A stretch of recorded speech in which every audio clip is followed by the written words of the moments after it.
Mom called me, she was crying, and she was like, you need to get to the alley right now. I get to the alley, and then I just see tape. I see a white sheet, and I'm just like, no.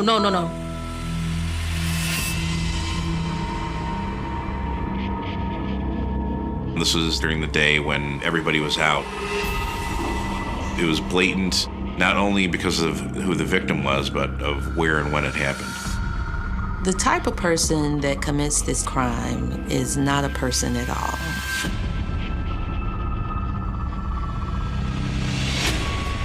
They need to get revenge, they need to get retaliation. Somebody's going to pay for this. I'm killing everybody, the mothers, the grandmothers, the kids, and everybody. It's like what you call casualties of war. Definitely the age of this victim would tug at anyone. This was a case that brought the city to its knees. If you had a soul, it brought you to your knees. November 2nd, 2015. It's 4:15 p.m. on a Monday. School has just let out, and Chicago's Gresham neighborhood is teeming with youthful energy. You go in, you say hi to your family, and you're doing your best to get right back out the house so you can go play with your friends. The kids, and they be at the park or in front of the house playing. The Gresham neighborhood was a neighborhood that is closely connected. Everybody knows everybody. We still are under that be back in before the street lights come home type feel. There was an early dismissal on that day from the school nearby. So there was a lot of children and teens in the park over there at Dawes Park at 80th and Damon. And then the neighbors heard shots ring out. They heard some gunshots. Eyewitnesses then discovered a child had been shot across from a park in an alley. Calls pour in to 911. Within minutes, the Chicago Police Department is on the scene. He was shot all in the front, I believe 4 times. And I believe one of his hands suffered a gunshot wound. What appears to be the boys' basketball rests nearby. A child was shot and killed. This one was different. Definitely the age of this victim would tug at anyone. There was plenty of people around when Tyshawn was killed. It was 4:15 in the afternoon. It was daylight. A man on the scene identifies the boy as his nephew, 9-year-old Tyshawn Lee.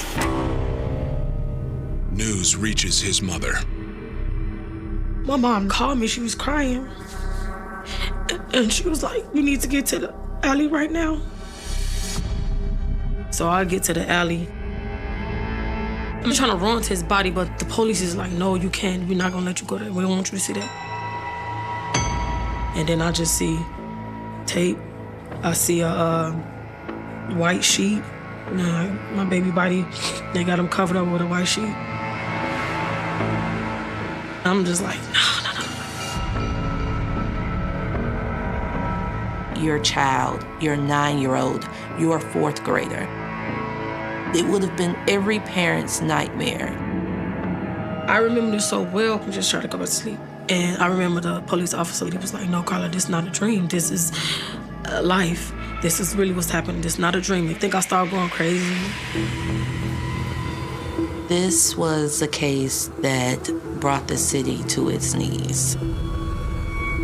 Chicago is not new to murder. Chicago is not new to sensationalism. But this particular case, if you had a soul, it brought you to your knees.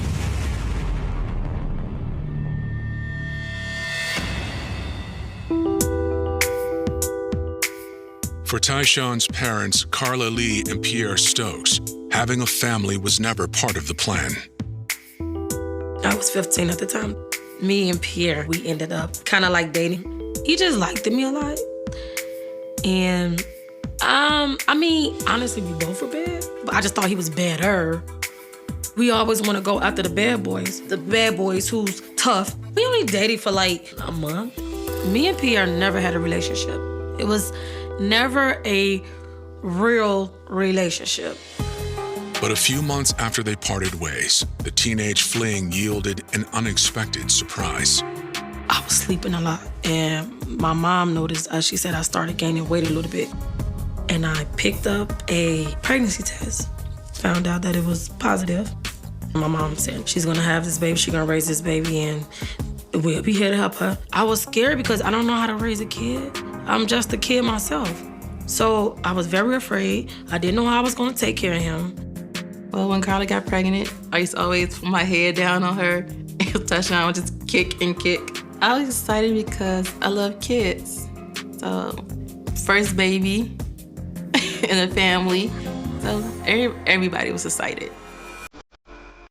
On January 23rd, 2006, Carla gave birth to Tyshawn.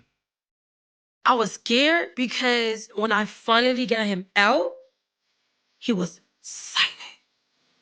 They spanked him, and that's when I was just like, because he was like, I was like, oh, like I got life then. I was like, oh, okay, he's alive. He was excited. He was at the house just waiting for the news. When he comes home, we see him. Everybody falls in love with Tyshawn. Carla raised him with little involvement from Pierre. When I used to say, Tyshawn, do you want to go over your dad's house? He'd be like, I don't want to go over there. I don't want to go. I'd be like, well, okay. I mean, I'm not going to force him. If you're not around, he doesn't know you. He don't want to be around you. In many ways, that was okay with Carla. Pierre, and he's running the streets. He's getting into it. Everybody, you know right then and there, you don't need to have a baby by that because you never know what's going to happen. Instead, Carla leaned on her family for support. My mom used to always get him when he was a baby, so I had a little more time with him. As Tyshawn was growing up, I used to always take them out on outings, go to the zoo, go to the park, out to eat. Basketball was Tyshawn's favorite sport. He got into basketball at school and parks, the other kids playing basketball, so he picked up on it. My son always thought that he was gonna make it to the NBA. I did not once doubt him. I told him, baby, you can do whatever you put your mind to. And when we played basketball for the first time, I had never seen my son play like that. You can really play ball. He played ball every day. When he get out of school, he would drop his bags and he would go to the park. He make friends so easily. I'm like, oh, Jesus. Every time I look around, he got a new friend. In November 2015, Carla had plans to surprise Tyshawn with a big announcement. Me and my sister was moving in together. We had got a 3-bedroom, and I was so excited. My baby's life gonna be lit. But on November 2nd, Carla's plans are shattered when Tyshawn is found shot to death in an alley. His cousin Tiara tells police she'd seen the boy just an hour before. About 3-ish, I rode around my grandmother's house. Seen Tyshawn walking from school. I said, hey, hurry up and go home. And I drove off. Tyshawn went to his grandmother's house where he left his backpack and headed to the park with his beloved basketball. Within an hour, he was gone. No words to explain what has just happened. We didn't know nothing and why this had happened to him. We thought it was like a drive-by or something.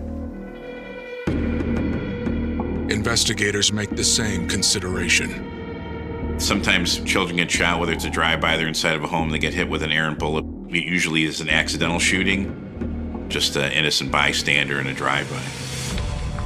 But based on the gunshot wounds to Tyshawn's face and head, investigators consider a more disturbing possibility.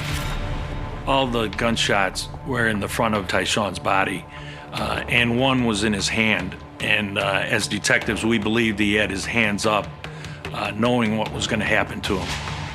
This appeared to the responding detectives and officers to be, almost an execution. that is difficult to wrap your head. But then when the target is a young child, is even worse. So from that, it was really spare no expense to try to bring these people to justice. Somebody was going to talk. Somebody was going to pay.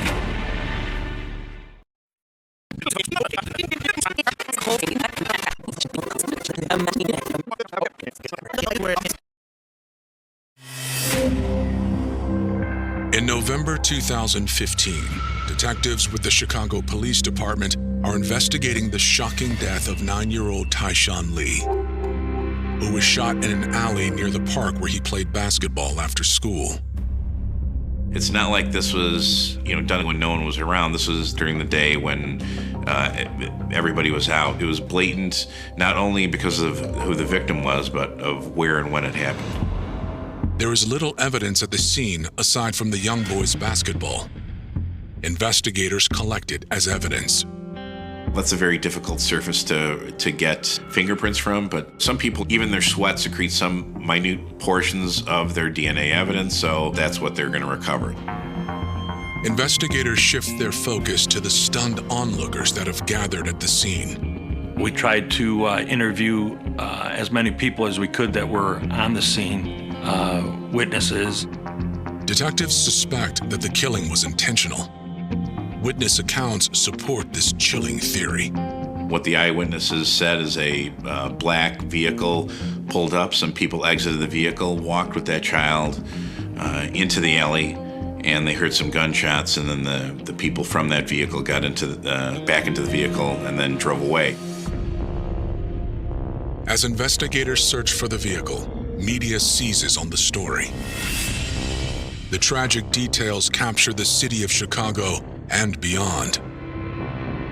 This particular crime transcended the boundaries of the city, of the metro area, of the suburbs, mainly due to the cold-heartedness and the age of the victim. I'm seeing news and blogs, Instagram. I see everyone reposting them, talking about the situation. When he first got killed, it was all over the news and everything. Somebody just killed a little baby, that didn't stand a chance. People like, I can't believe this happened, man. How did this happen anyway, right? The Chicago Police Department holds a press conference in the days after the killing. I just rushed and we went out there to the scene, to the press conference, and there were so many people out there just trying to give their support and everything. We need people to speak up. This boy was 9 years old, and he has a mother, and he has a father, and he deserves justice.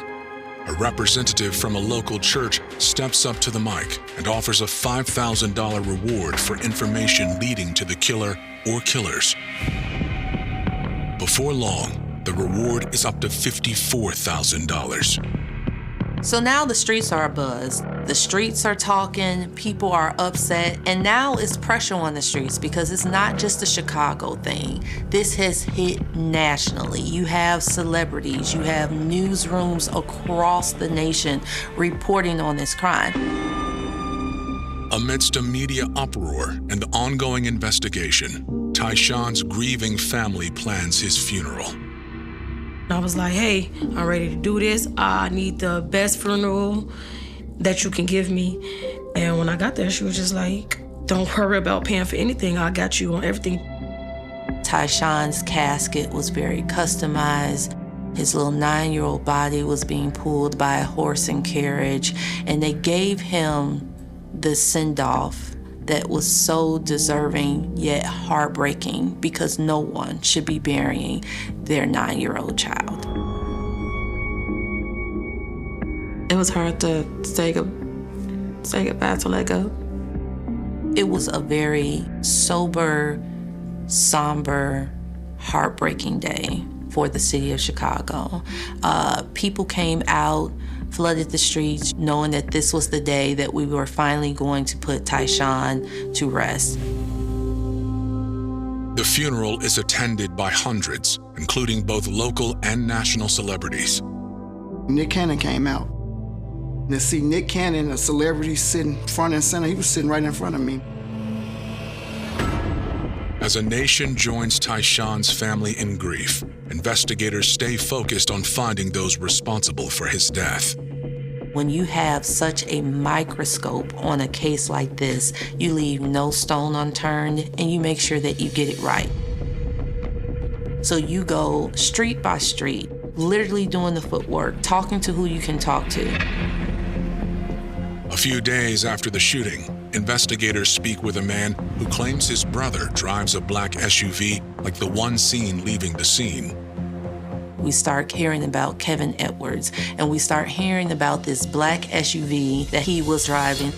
He said in recent days he had been driving a black Ford Edge, and he didn't know where he got the vehicle from, but he knew it wasn't his.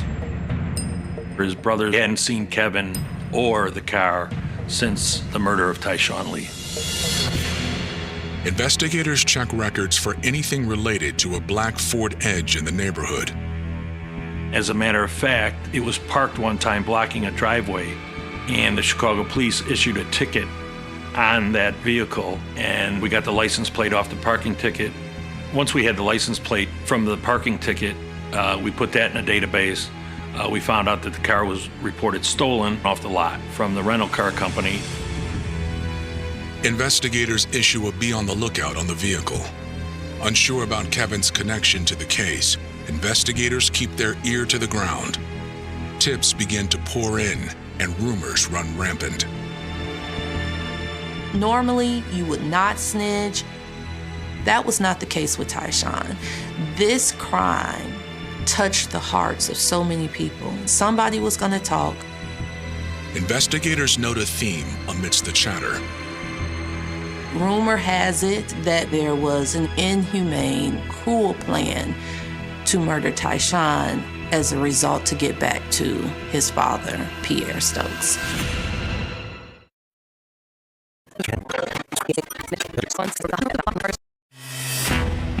Chicago police are investigating the shooting death of 9-year-old Tyshawn Lee.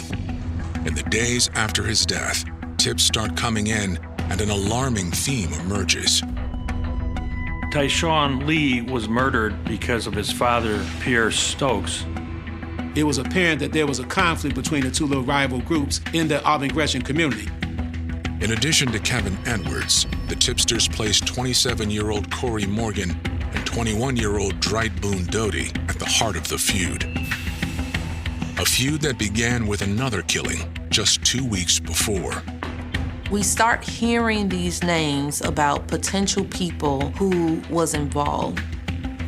We start hearing about Corey Morgan. It was discovered that Tracy Morgan, who was Corey Morgan's brother, was murdered in mid-October. Tracy had his mother in the car.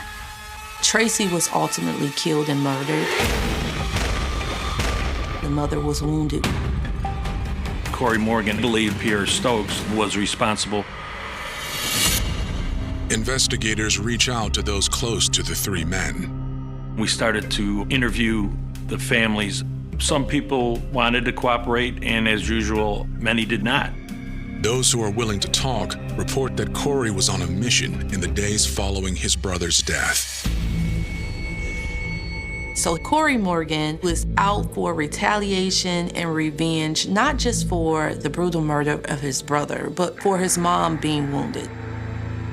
At this point, all bets were off, because one thing you don't do is you don't mess with family, and you definitely don't mess with anyone's mom. Corey was telling anyone who would listen that the new rule was no rules. They shot and killed my brother, and they shot my mother. I'm killing everybody, the mothers, the grandmothers, the kids, and everybody. Somebody was going to pay. Which brings us to Pierre Stokes, Tyshawn's father. They wanted to make Pierre suffer. Corey recruited Dwight and Kevin to help him. These three individuals, Boone Doty, Corey Morgan, and Kevin Edwards, had planned to look for Pierre Stokes, the father of Tyshawn Lee, who they believed was responsible for the murder of Tracy Morgan. Once they couldn't find Pierre Stokes, they would plan every day to go look for Tyshawn Lee. Investigators tried to question Pierre about the crime, but he does not make himself available for an interview. He was saying that he had nothing to do with it. Because of his street cred is why they thought that he did it. But he didn't do it. When detectives question Carla, she tells them she understands why Pierre's reputation is cause for speculation. Why would they think it's Pierre? Because Pierre's loud. Everything he do, he's loud. He has to be everybody knows my name, everybody knows that I'm tough, everybody knows I'm not gonna play with them. They said, do you know if your baby's father know anything about it? I said, I don't know. She reveals that she has also heard the rumors about Corey's involvement. Not long after my son was killed, one of Pierre's associates called and said, hey, if the police ask you what happened to your son or do I know anything about anything, tell them that Corey Morgan did it. But Carla tells them she would be shocked if they were true. He was known to Tyshawn. We all grew up together. We all from the same neighborhood. We played together, we talked. But I did say, well, somebody did tell me that just Corey had something to do with my son's murder. Almost 2 weeks after the shooting, detectives create a photo lineup that includes Corey, Dwight, and Kevin. We were able to get their pictures, put them in photo arrays, and have the witnesses from the park identify them. But investigators need more than photo IDs and rumors. The police didn't want to simply rely on witness identifications, what people felt like they saw. They wanted the hard evidence because nobody wanted to see these guys walk away. Detectives increased their efforts to locate the black Ford Edge Kevin is alleged to be driving. Over a week after the shooting, detectives get a call from police in Dalton, Illinois. About 30, 40 minutes away from the scene, there was a strange car just sitting here on a dead-end street or on a residential road where people know it doesn't belong. An officer ran the license plate and said, here's that stolen car.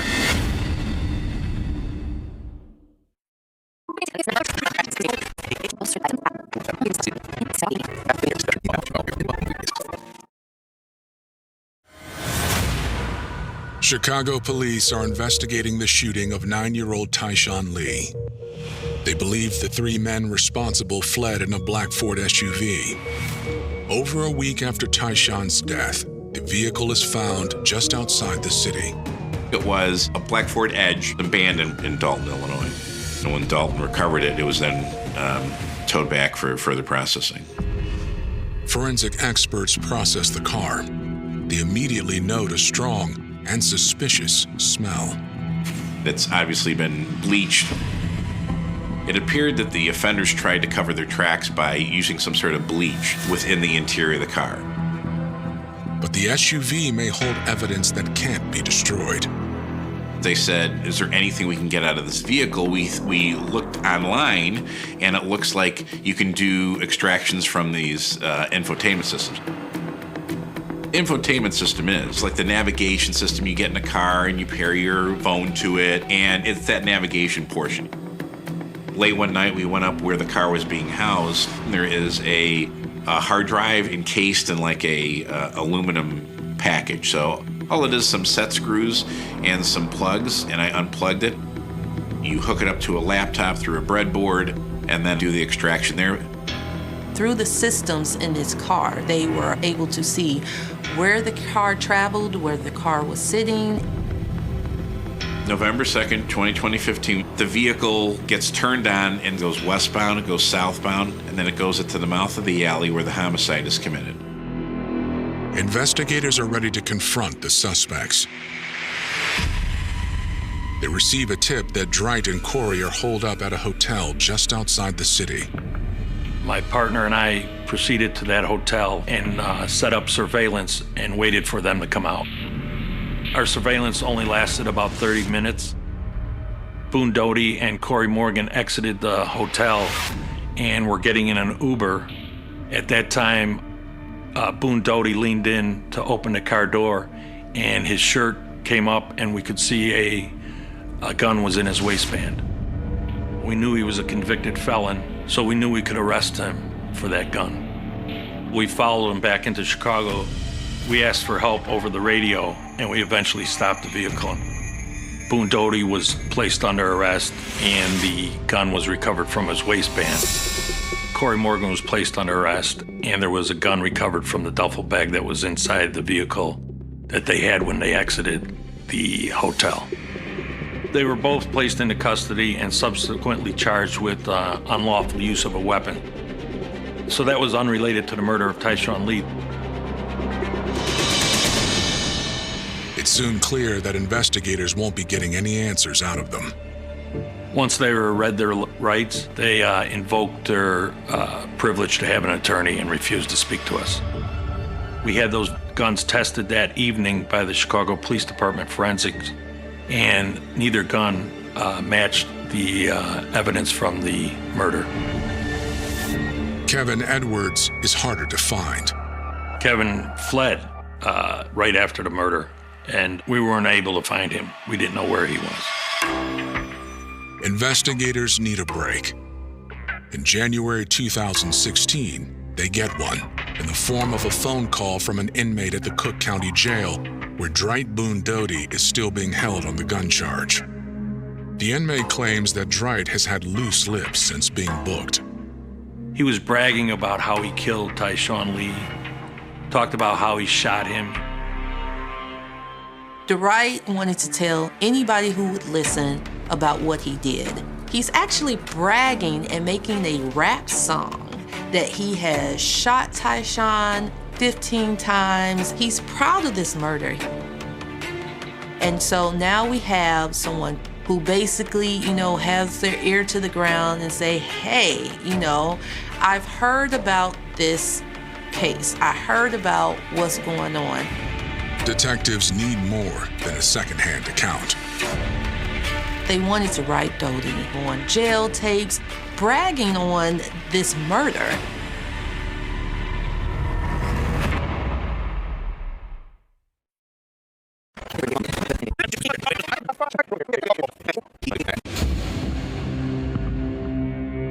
Chicago detectives are honing in on the man they believe may have pulled the trigger in the shooting death of 9-year-old Tyshawn Lee.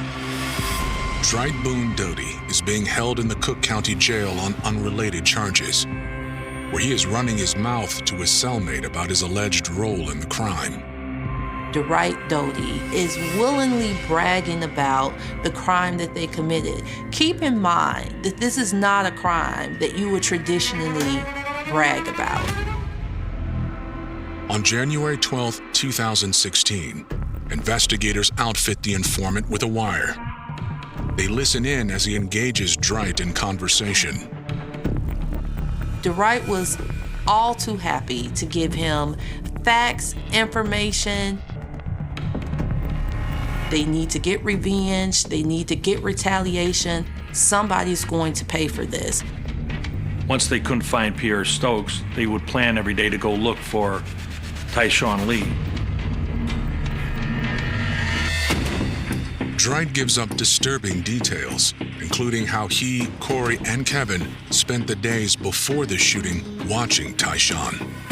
November 2nd, 2015, after spending days stalking, watching, preying on this child, this is the day that they decide to make their move. So the men get out the car. They approach him like it's any other day. They see him bouncing the ball. They see him in the essence of his childhood and his innocence, knowing in the back of their mind everything that they were going to do.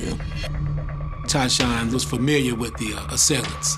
So they were talking to him about basketball and all that kind of stuff. So they lured him to the back alley with the promise of, giving him some video games, talking a little basketball. Once they lured him into the alley, Mr. Doty began to shoot him. He lifted up his hands to shield himself from being shot at. They lured Tyshawn in this alley, and then they began to in the most harshest manner, execute this child.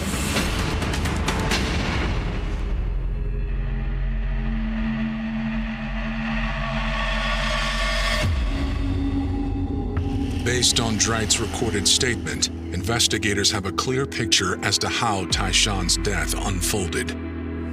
Kevin Edwards was the driver of the vehicle. Boone Doty, he was the shooter. He's the one who assassinated Tyshawn Lee. And Corey Morgan is the one who orchestrated everything. He's the one that put the plan in place. He's the one that put these guys together. He's the one that called the shots to kill Tyshawn Lee. By March 2016, investigators are able to charge both Dreit and Corey with first-degree murder in connection with Tyshawn's death. They're in custody. We got warrants from the state's attorneys, so they approved the charges. So with Corey Morgan and Boone Doty in custody, we had an outstanding warrant for Kevin Edwards. We continued to look for Kevin, but we couldn't find him. Less than 2 months later, detectives get a phone call. Eventually, the Danville Police Department stopped Kevin Edwards for traffic violations in May of 2016.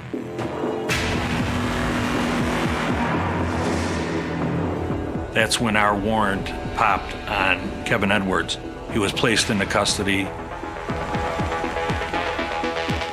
We were notified, and we went down and arrested Kevin Edwards. With Kevin's arrest, the community of Gresham breathes a collective sigh of relief. Almost 6 months after Tyshawn's tragic death, his alleged killers are all behind bars. Yeah, I was happy. I was like, oh my God, yes, they caught them, oh my God. I was very happy, relieved. You hear about it on breaking news. The Chicago police, well, I salute them, because they was on top of it. They caught him so quick. Prosecutors turn all of their attention to making sure the 3 men stay behind bars.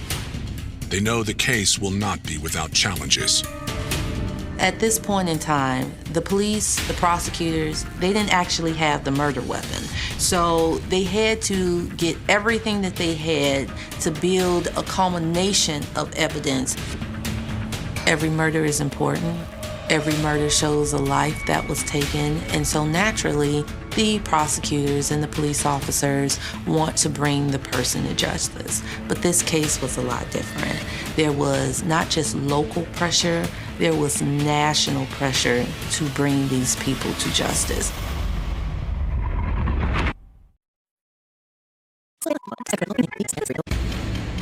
By 2019, 4 years have passed since the death of 9-year-old Tyshawn Lee. His family and community are eager to see the 3 men accused of taking part in his death face justice. When you lose your only child, that's really, I don't care what you're doing, where you at. That's all you can really think of. Like, really, that's really all you can think about.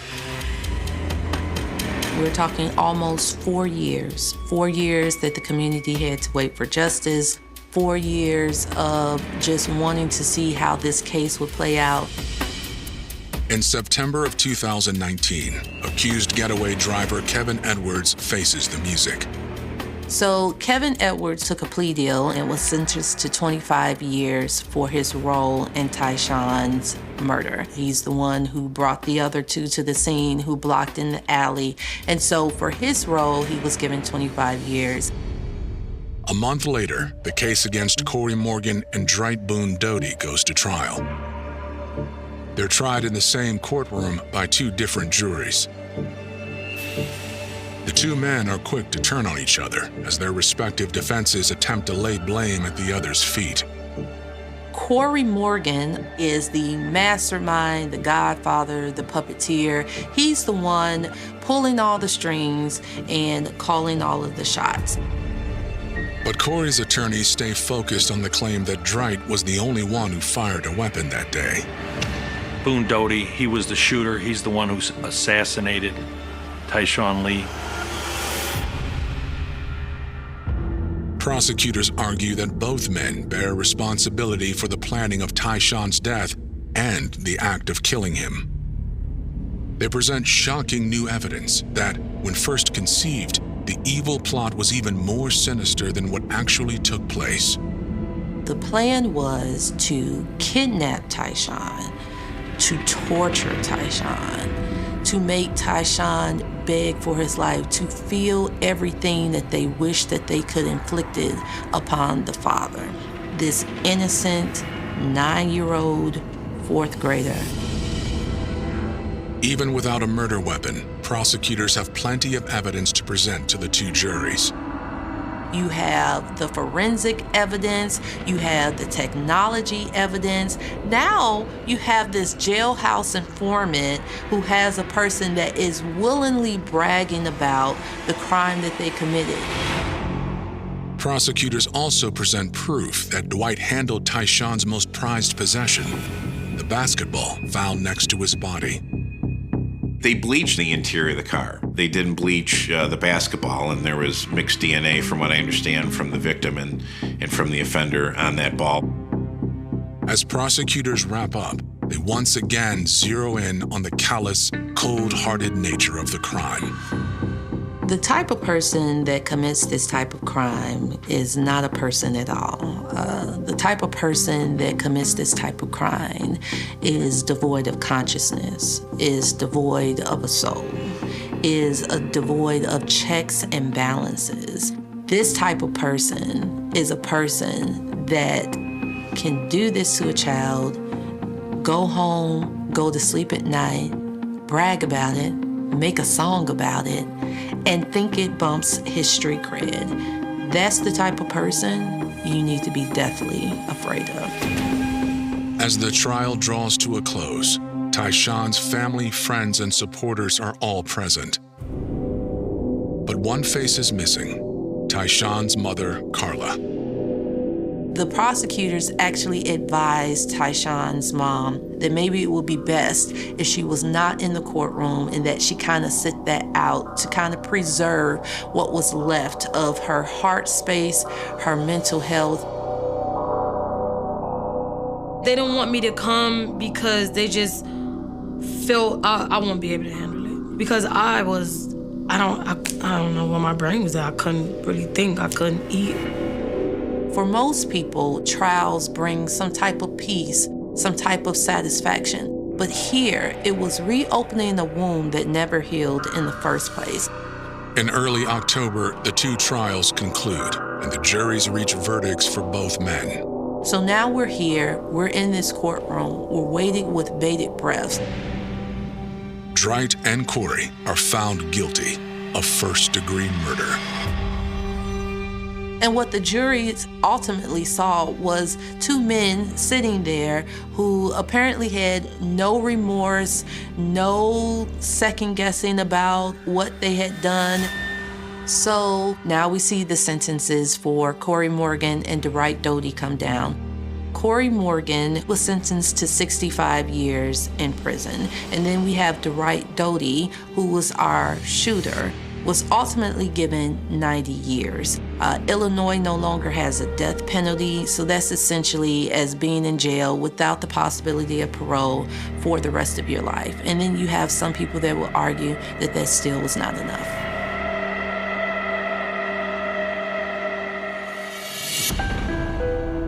There's no sorry for anything that happened to Tyshawn. No apologies would ever be accepted. Following the verdicts, the city of Chicago grapples with the aftermath of such a heinous crime. The main thing is just a common story. You had young guys involved in a conflict with another rival clique, and mainly they sought out for revenge by any means necessary. So it's a lot of guys here in the city of Chicago that participate in the same type of thinking right now. Ultimately, two men were charged with the murder of Corey's brother.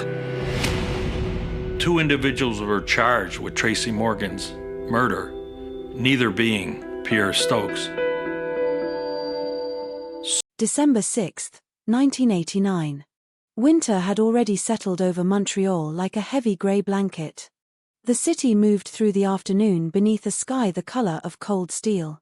Cars rolled slowly along snow-lined streets. Office workers hurried home with their collars raised against the biting wind.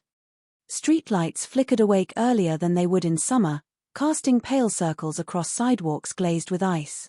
To most people, it was just another winter evening. Another ordinary Wednesday. Another day that would disappear into memory without leaving a mark. But history has a cruel way of choosing ordinary days. It does not announce itself. It does not send warnings. It arrives quietly, often hidden inside moments so normal that no one notices the danger until it is already too late. At the foot of Mount Royal stood École Polytechnique, one of Canada's most respected engineering schools. Inside its concrete walls, the future was being built. Students sat bent over calculations. Professors discussed projects. Drafting tables were covered with blueprints and sketches. The fluorescent lights hummed overhead. Pages turned. Pens scratched across paper. The language of engineering filled classrooms and corridors. Equations. Measurements. Designs. Dreams. For many of the young women studying there, simply being present inside those classrooms represented something larger than education. Engineering was still a world dominated by men. The path into those lecture halls had not always been open to women. Many had fought skepticism. Some had been told they were choosing the wrong career. Others had spent years proving that intelligence had no gender. Yet they persisted. Because they believed in building things. Bridges. Buildings. Machines. A future of their own making. That evening, many of them were thinking about exams. Assignments. Christmas plans. Phone calls they would make later. Families waiting at home. Boyfriends and girlfriends expecting them for dinner. Simple thoughts. Ordinary thoughts. The kinds of thoughts people have when they believe tomorrow is guaranteed. None of them knew that somewhere in the city, another person was moving toward the same campus. A man carrying a storm inside his head. A storm that had been gathering for years.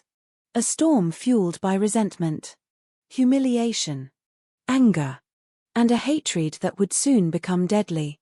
As daylight faded from the city, he approached the school. Nothing about him would have immediately alarmed a stranger. He did not look like a movie villain. He did not arrive screaming threats. He did not announce what he intended to do. Like many killers whose names become infamous, he blended into the background until the moment he chose not to. The most terrifying monsters rarely look like monsters at all. They look ordinary.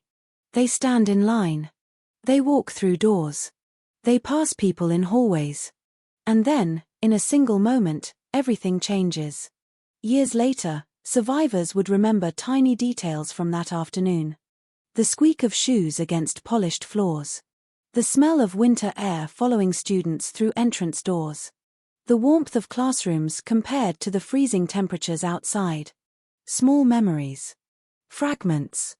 Pieces of a world that existed just before it shattered. Because trauma has a strange relationship with time. The mind often forgets entire conversations. Entire days. Yet it preserves insignificant details with photographic clarity. A jacket hanging on a chair. A notebook left open on a desk. A clock frozen forever in memory. For those who lived through what was about to happen, time would become divided into two parts. Before. And after. Before the gunshots. Before the screams. Before the realization that evil had entered the building. And after. The after would last forever. At approximately 5 o'clock in the evening, students continued moving through the halls of École Polytechnique. Some were leaving classes. Others were arriving for evening lectures. Friends greeted one another. Conversations echoed from room to room. No one sensed the approaching disaster. No one imagined that within minutes, the school would become one of the most infamous crime scenes in Canadian history. Across the world, tragedies often begin this way. Not with chaos. With routine. Routine creates a sense of safety. Safety creates trust. And trust blinds people to the possibility that catastrophe may already be standing nearby. The young women inside the engineering school trusted their environment. Why wouldn't they? They were surrounded by classmates, teachers, academic buildings, the familiar rhythms of student life. Nothing suggested danger. Nothing suggested that they had become targets. Yet that is exactly what they were. Targets. Not because of anything they had done. Not because of personal disputes. Not because of random chance. But because of who they were. Women. That fact alone would determine life and death. The idea is almost impossible to comprehend.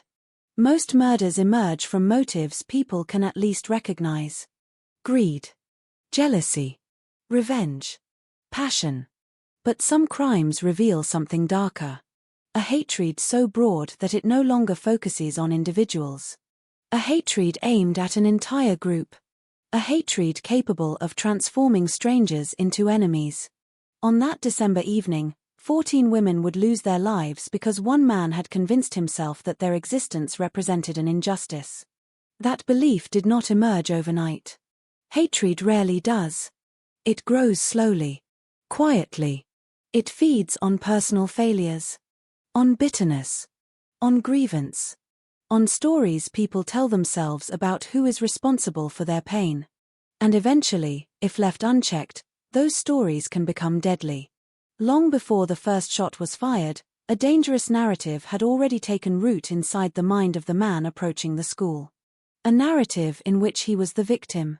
A narrative in which women were the enemy. A narrative that transformed resentment into ideology. By the time he arrived at École Polytechnique, that narrative had become stronger than reality itself. The campus lights glowed against the darkness gathering outside. Snow reflected the artificial light, creating an eerie brightness across the grounds. Students crossed pathways carrying books and backpacks. Some hurried through the cold. Others lingered in conversation. The holiday season was approaching.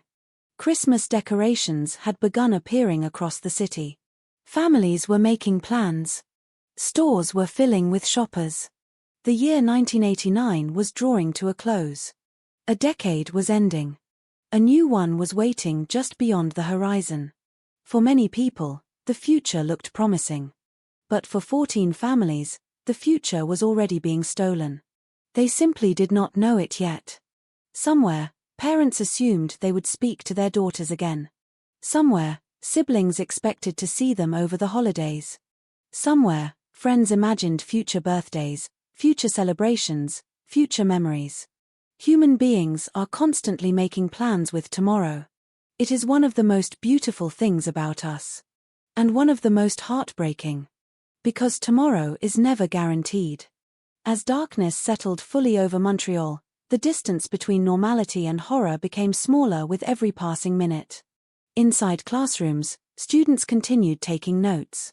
Inside hallways, conversations continued.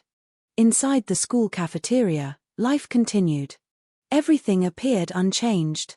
Yet history was already moving toward them. Silent. Invisible. Unstoppable. Years later, Canadians would remember exactly where they were when they heard the news. Many would struggle to understand how such an act could happen in a country often associated with peace and stability. Others would ask a more disturbing question. How does hatred become violence? How does frustration become murder? How does a single individual cross the line separating anger from atrocity?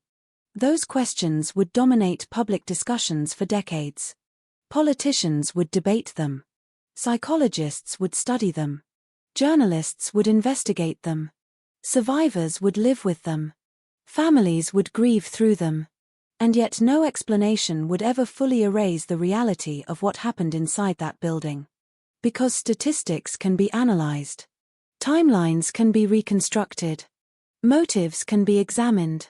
But the human cost remains beyond calculation. 14 lives. 14 futures. 14 stories interrupted. The numbers are easy to repeat. The reality behind them is much harder to face. Each victim had dreams that extended years into the future. Each carried ambitions, fears, relationships, memories. Entire worlds existed inside each of them. Entire futures. Then, within minutes, those futures vanished. Not because of fate. Not because of disease. Not because of accident. But because one person decided they should. That truth remains as shocking today as it was in 1989. And perhaps that is why the École Polytechnique massacre continues to haunt people decades later. It forces us to confront uncomfortable realities. The reality that hatred can hide behind an ordinary face. The reality that ideology can become a weapon. The reality that violence against women is not always random, but can emerge from beliefs deeply rooted in resentment and entitlement. Most importantly, it reminds us how fragile ordinary life truly is. A classroom. A notebook. A winter evening. A student thinking about tomorrow. All of it can disappear in an instant. And on December 6, 1989, inside a respected engineering school in Montreal, that instant was about to arrive. The doors had not yet closed behind the man carrying the rifle. The first screams had not yet echoed through the corridors. The first lives had not yet been taken. But the countdown had already begun. And in just a matter of moments, Canada would witness one of the darkest nights in its history. Montreal in the late 1980s was a city suspended between tradition and transformation. The scars of old conflicts still lingered beneath the surface, but the city itself pulsed with energy, ambition, and change. French and English mixed in crowded cafes. Construction cranes rose above the skyline. Universities expanded. Technology advanced. A new generation was beginning to imagine futures far different from those of their parents.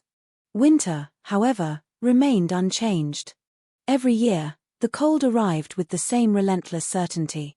By December, the city belonged to snow. The streets narrowed beneath white banks piled against sidewalks. Exhaust drifted from buses moving through the freezing air. Apartment windows glowed yellow against long evenings that seemed to arrive before the day had properly begun. Montreal winters demanded endurance. Yet there was also beauty hidden inside them. The silence after fresh snowfall. The soft crunch beneath winter boots. The way city lights reflected across ice-covered streets. For students attending universities throughout the city, winter was simply part of life. Assignments continued. Exams approached. Deadlines ignored weather forecasts. And among the institutions shaping the future of Canada, few carried more prestige than École Polytechnique. Perched on the slopes of Mount Royal beside the larger Université de Montréal campus, the engineering school had become one of the country's most respected academic institutions. Its reputation extended far beyond Quebec. Graduates would go on to design infrastructure, construct buildings, develop technologies, and influence industries throughout Canada and beyond. The school represented achievement, discipline, opportunity. Walking through its halls required dedication. The students who studied there were not people searching for easy paths. Engineering demanded long hours, complex mathematics, constant problem-solving, endless revisions. Many students sacrificed sleep, social lives, and comfort to remain competitive. Inside the classrooms, intelligence was expected. Hard work was assumed. Failure was common. Success had to be earned. The building itself reflected that culture. Functional rather than glamorous. Concrete walls. Long corridors. Classrooms designed for practicality instead of beauty. Everything existed to support learning. To outsiders, it might have appeared cold. To students, it was a second home. They knew every hallway, every stairwell, every lecture room, every shortcut between classes. Within those walls, friendships formed under pressure. Study groups became support systems. Classmates became lifelong friends. And in many cases, dreams began taking shape. The late 1980s also marked a significant moment for women entering fields traditionally dominated by men. Engineering had long been one of those fields. For decades, women who pursued engineering often faced skepticism before they even entered a classroom. Some encountered professors who underestimated them. Others faced classmates who questioned whether they belonged. Even family members occasionally suggested more traditional career paths. Yet barriers were beginning to crack. Not disappear, but crack. Each year, more women entered engineering programs across Canada. Each year, more proved they could excel in environments that had historically excluded them. At École Polytechnique, those changes were visible. Women sat in lecture halls once occupied almost entirely by men. They competed for top grades, led projects, conducted research, prepared for careers that previous generations had struggled to access. Their presence represented something larger than personal ambition. It represented progress. Not dramatic progress. Not perfect progress. But undeniable progress. For many of the female students attending the school in 1989, simply being there carried meaning. They were helping redefine expectations. Creating opportunities not only for themselves but for those who would follow. Some dreamed of designing bridges. Others imagined careers in construction, manufacturing, transportation, or research. Many were among the first women in their families to pursue such professions. They carried hopes extending far beyond campus walls. What makes tragedies like this particularly devastating is the realization that the victims were not symbols when they woke up that morning. They were people. People with routines. People with inside jokes. People who worried about exams and rent payments. People who forgot appointments and missed buses. People who laughed at things no history book would ever record. History often compresses victims into numbers. 14 women. A statistic. A headline. A historical fact. But before they became victims, they were individuals moving through ordinary lives. One may have spent the morning drinking coffee before class. Another may have called her parents. Someone else may have been planning holiday travel. Someone may have been worrying about grades. Another may have been falling in love. The ordinary details matter because they remind us what violence truly destroys. Not just lives. Entire futures. Entire possibilities. Entire stories. Across the city, thousands of students followed similar routines. They attended lectures. Completed assignments. Met friends. Prepared for final exams. December was always a demanding month.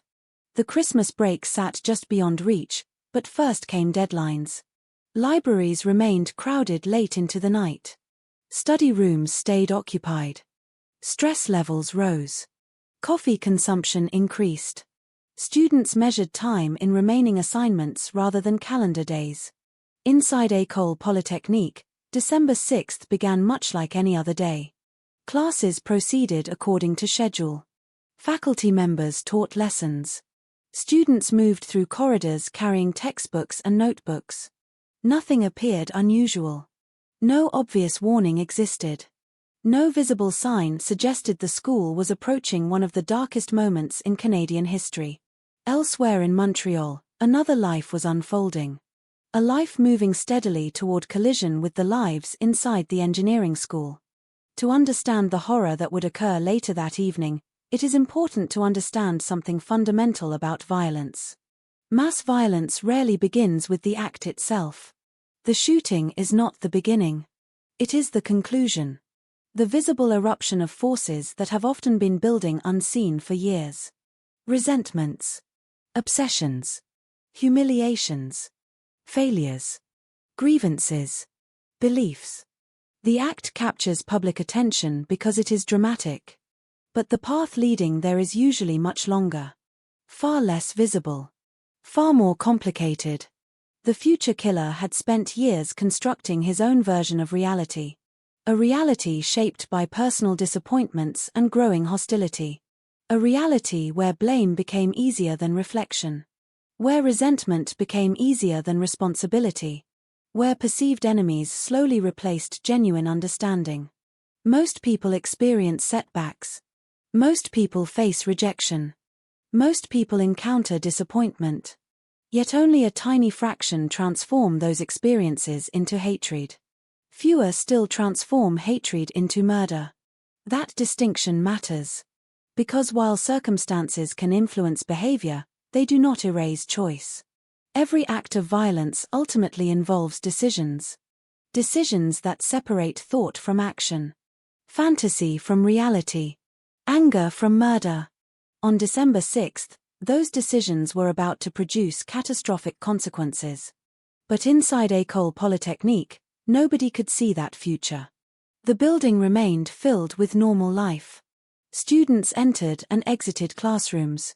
Some reviewed notes. Some discussed projects. Some hurried toward evening commitments. Others lingered after lectures. The cafeteria served meals. Conversations flowed through hallways. The sounds were familiar, comforting, routine. Universities possess a unique atmosphere. They exist at the intersection of youth and ambition.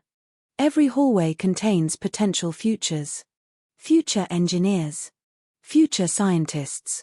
Future leaders. People preparing to leave one stage of life and enter another. There is optimism embedded within educational institutions. An assumption that knowledge leads somewhere meaningful. That effort will eventually produce opportunity. That tomorrow can be better than today. Those assumptions filled École Polytechnique on that winter evening. No one expected the future to end inside the very place designed to create it. Outside, darkness arrived early. By late afternoon, winter sunlight had already begun fading.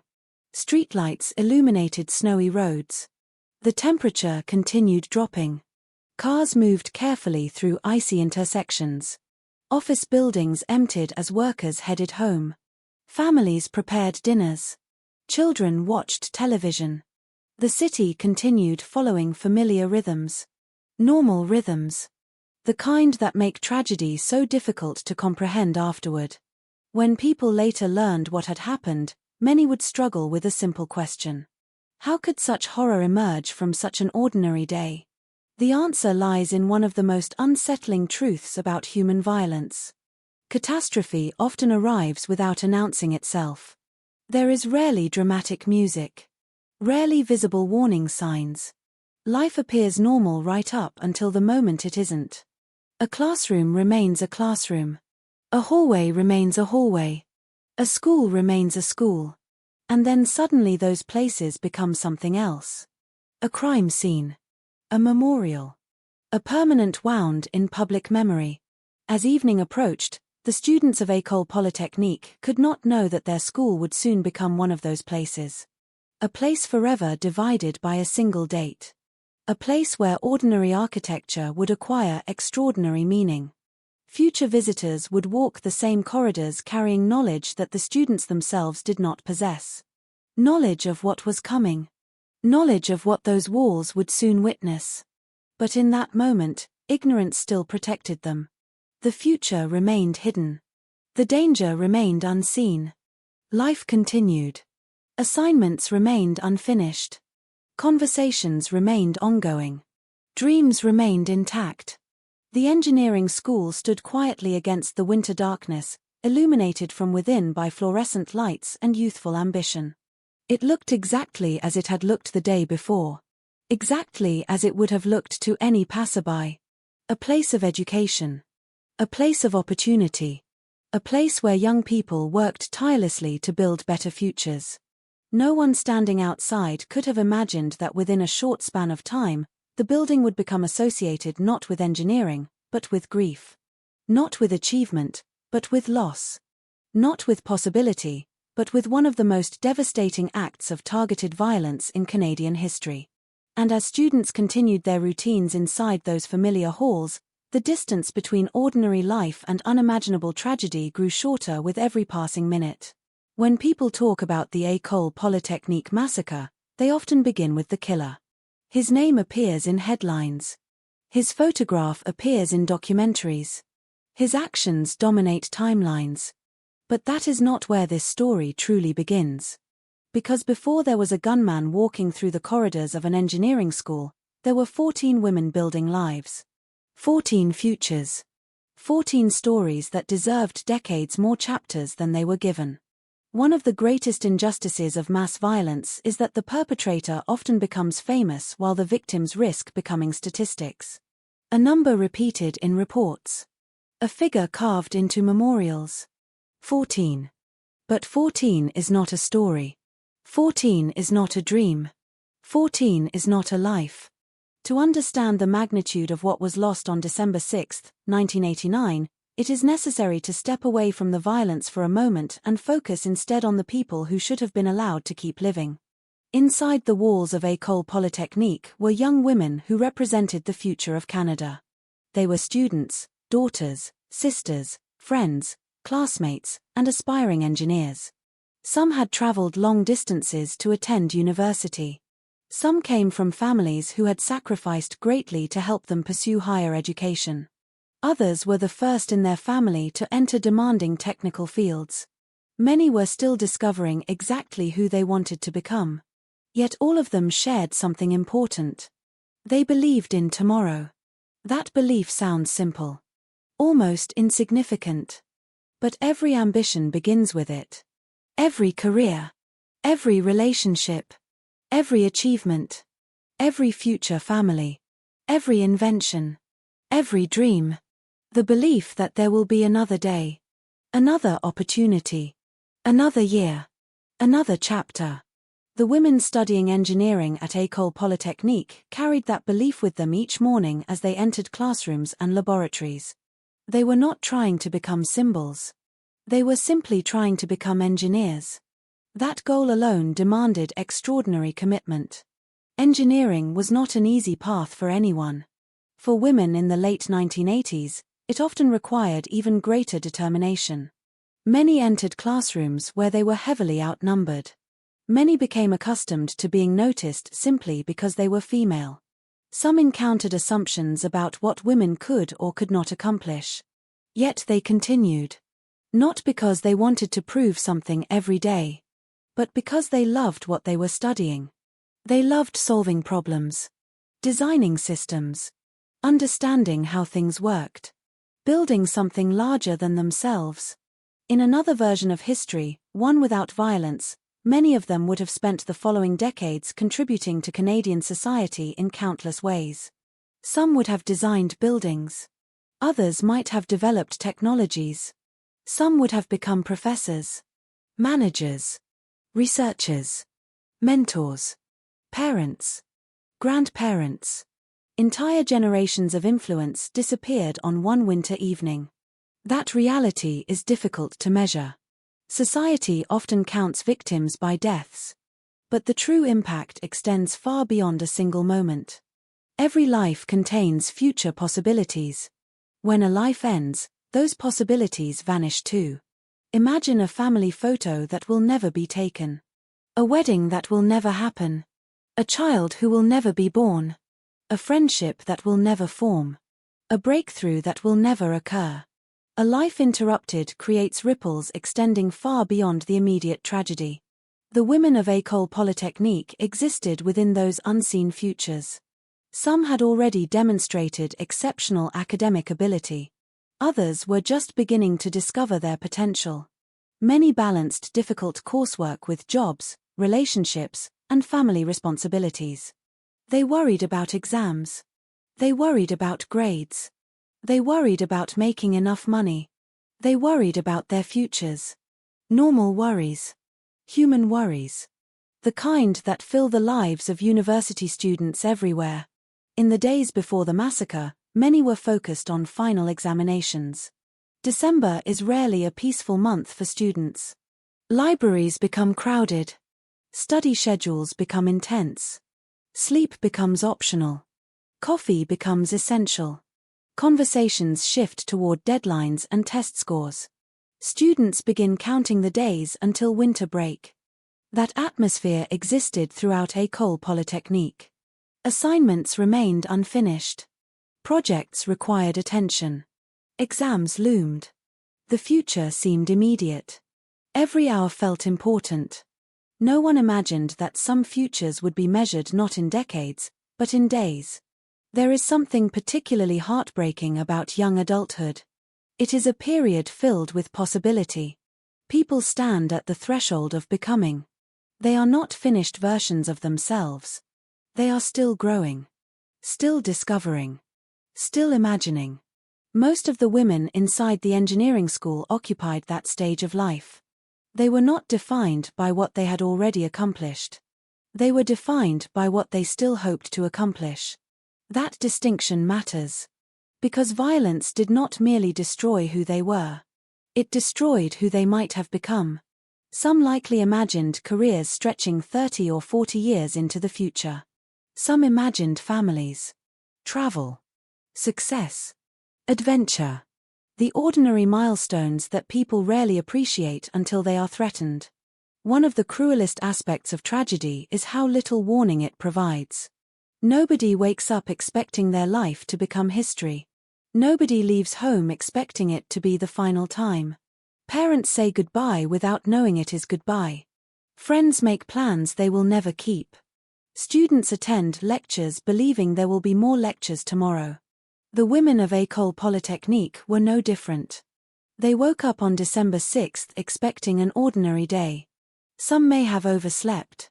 Some may have rushed through breakfast. Some may have complained about the cold weather. Some may have forgotten books or assignments. The details varied. The normality was universal. Human lives are built from ordinary moments. Not dramatic moments. Not cinematic moments. Most lives consist of routines, conversations, small victories, minor frustrations. That is what makes loss so profound. Violence steals ordinary futures. As evening approached on December 6th, students continued moving through the engineering school. They sat in classrooms beneath fluorescent lights. They listened to lectures. They reviewed notes. Some planned their evenings. Others focused entirely on coursework. Outside, winter darkness gathered over Montreal. Inside, life continued. The future remained intact. At least for a little while longer. Across the campus, friendships connected students in ways invisible to outsiders. People studied together, shared meals, helped each other prepare for exams, celebrated accomplishments, complained about difficult professors, laughed about things that seemed important at the time. University life creates unique bonds because it combines pressure with possibility. People navigate uncertainty together. They support one another through challenges. They become witnesses to each other's growth. Many of the women who would later become victims shared those experiences. They belonged to communities, networks of family and friendship. People who loved them. People who depended on them. People who expected to see them again. When news of the massacre spread across Montreal later that evening, those communities would begin receiving unimaginable phone calls. Parents would wait desperately for information. Friends would search hospital lists. Families would pray. Hope would battle fear. And for many, fear would win. Yet none of that had happened yet. For now, life remained suspended in the final moments before catastrophe. There is a tendency in true crime stories to focus entirely on darkness. The killer. The violence. The investigation. But understanding the victims requires focusing on light. On aspirations. On humanity. On everything that existed before the crime. Because that is what violence attacks. Not merely bodies. Lives. The women of École Polytechnique represented intelligence, determination, and ambition. Their presence inside that engineering school reflected years of effort. Years of studying. Years of perseverance. Years of believing they belonged in spaces where previous generations of women often faced exclusion. That achievement alone deserved celebration. Instead, history would remember them through tragedy. Yet even within tragedy, it is important to remember what they stood for. Education. Opportunity. Progress. The pursuit of knowledge. The refusal to accept limitations imposed by others. Those values survived even when the individuals themselves did not. In the decades following the massacre, memorials would be built. Ceremonies would be held. Names would be spoken aloud. Not because remembrance can undo loss. It cannot. But because remembrance resists erasure. Violence attempts to reduce people to victims. Memory restores their humanity. Every anniversary of the massacre reminds Canadians that 14 women once walked through those hallways carrying dreams. Dreams interrupted but not forgotten. As the winter evening deepened around Montreal, those dreams remained alive. Students continued studying, continued talking, continued planning for futures they believed were waiting for them. The engineering school remained filled with energy and ambition. Nothing about the building suggested impending horror. Nothing about the classrooms hinted at what would soon unfold. The women inside were simply living their lives. Learning. Growing. Preparing for tomorrow. And perhaps that is the most painful truth of all. They were not searching for danger. They were not participating in risky behavior. They were not standing on the edge of catastrophe. They were sitting in classrooms. Working toward careers. Building futures. Doing exactly what society encourages young people to do. Study hard. Dream big. Believe in possibility. The tragedy of École Polytechnique is not merely that 14 women died. It is that 14 women who embodied possibility were denied the chance to keep becoming who they were meant to be.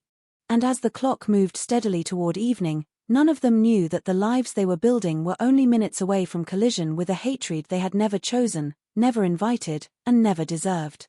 Inside the warm classrooms of the engineering school, the future still felt certain.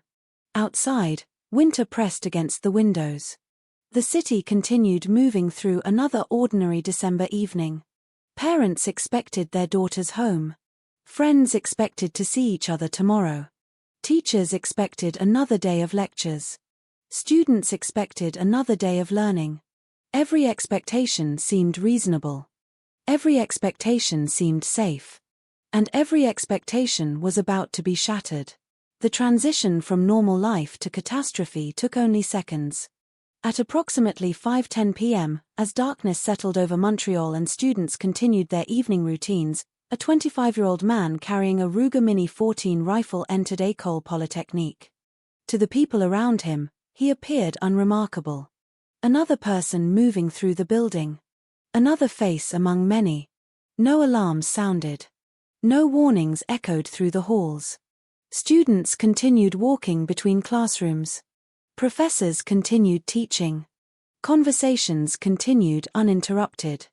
The future still seemed predictable. Inside one engineering classroom, around 60 students attended a lecture. They sat beneath bright fluorescent lights, focused on coursework and discussion. The atmosphere was ordinary, almost painfully ordinary in hindsight. Then the door opened. The man entered the room. At first, confusion spread more quickly than fear. Universities are filled with unexpected interruptions.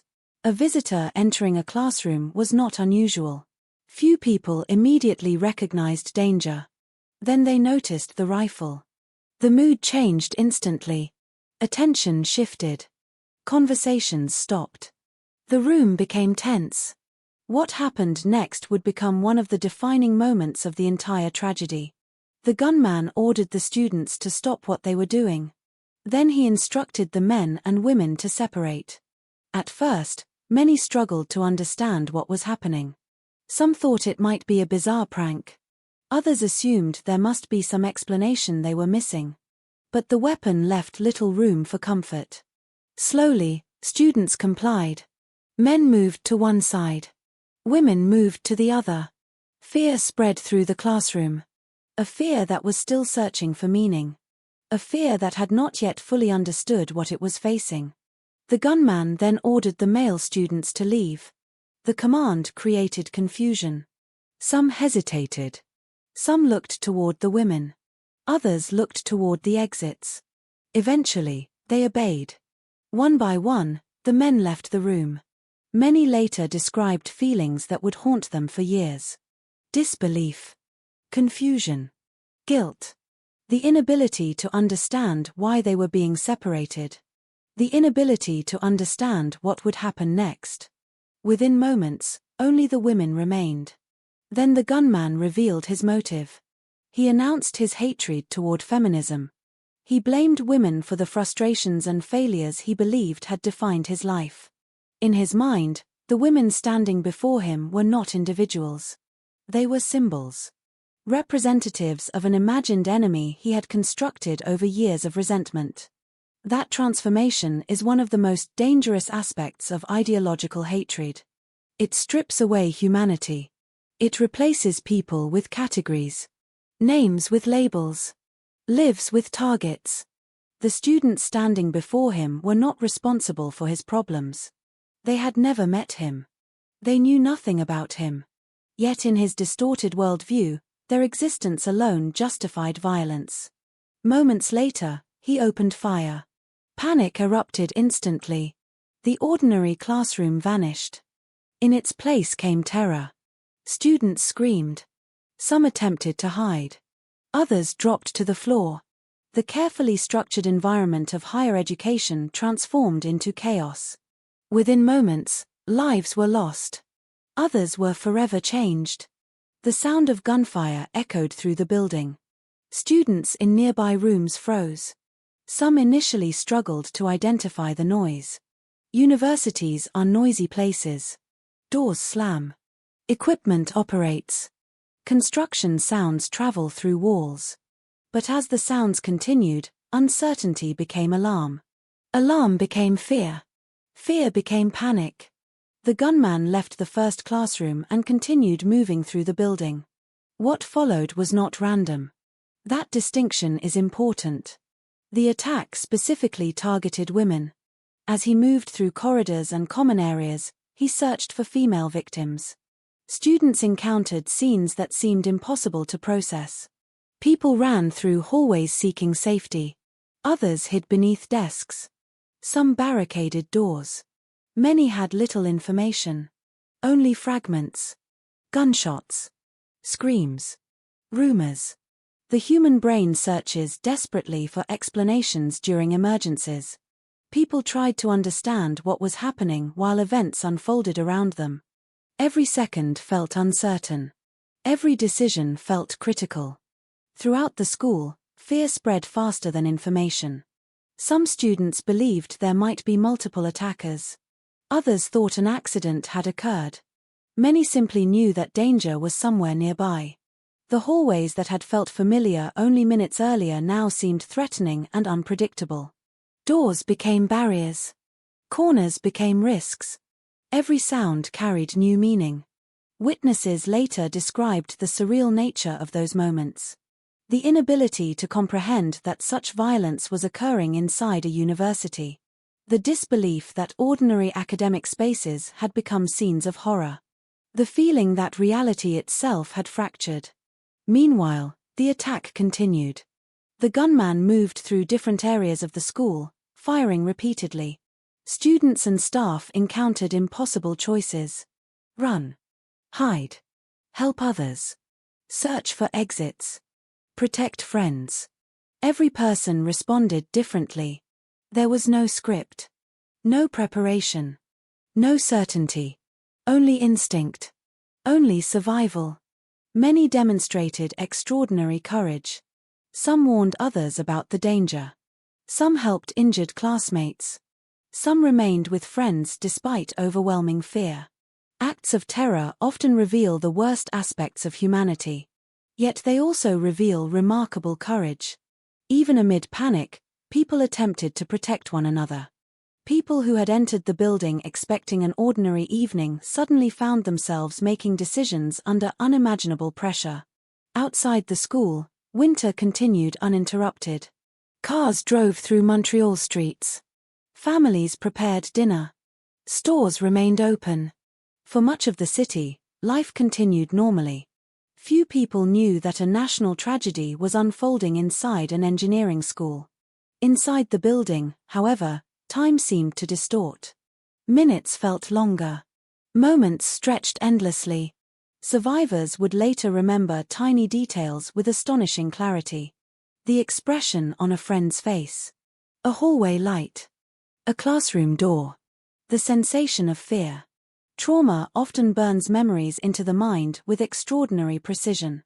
As the attack progressed, emergency calls began reaching authorities. Reports were fragmented, confusing, incomplete. Information arrived faster than understanding. Yet one fact became clear.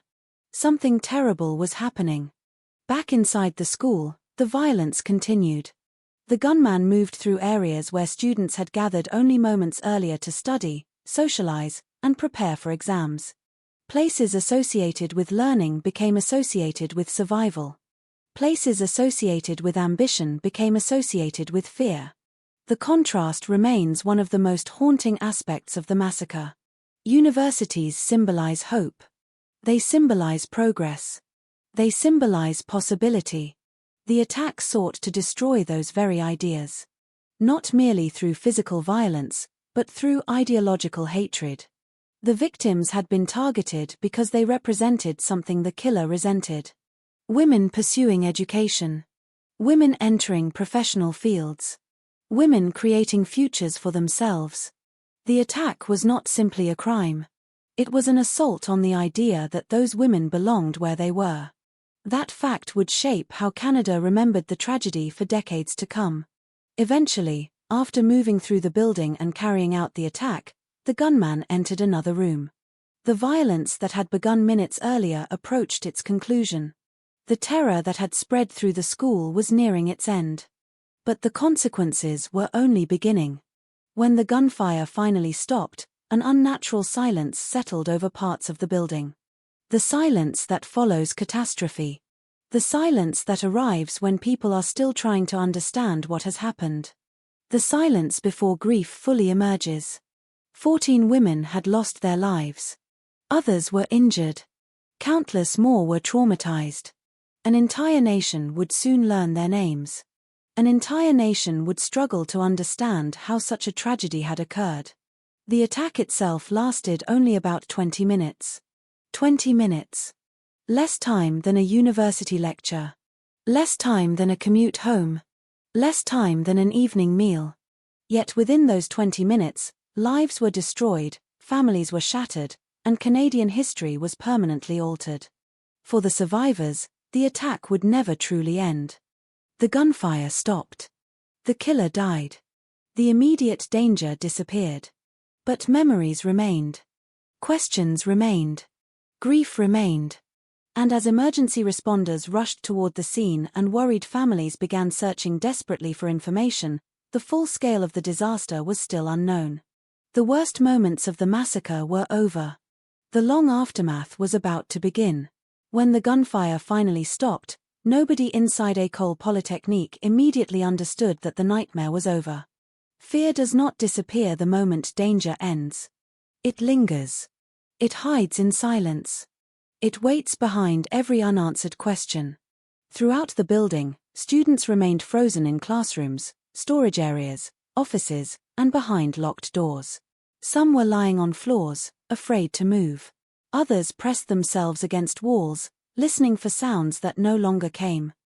Many had no idea whether the attacker was still alive, whether there were additional gunmen, or whether another wave of violence was about to begin. The uncertainty was almost as terrifying as the attack itself. Outside, emergency vehicles converged on the campus. Red and blue lights reflected against snow-covered surfaces. Police officers rushed toward entrances. Paramedics prepared stretchers.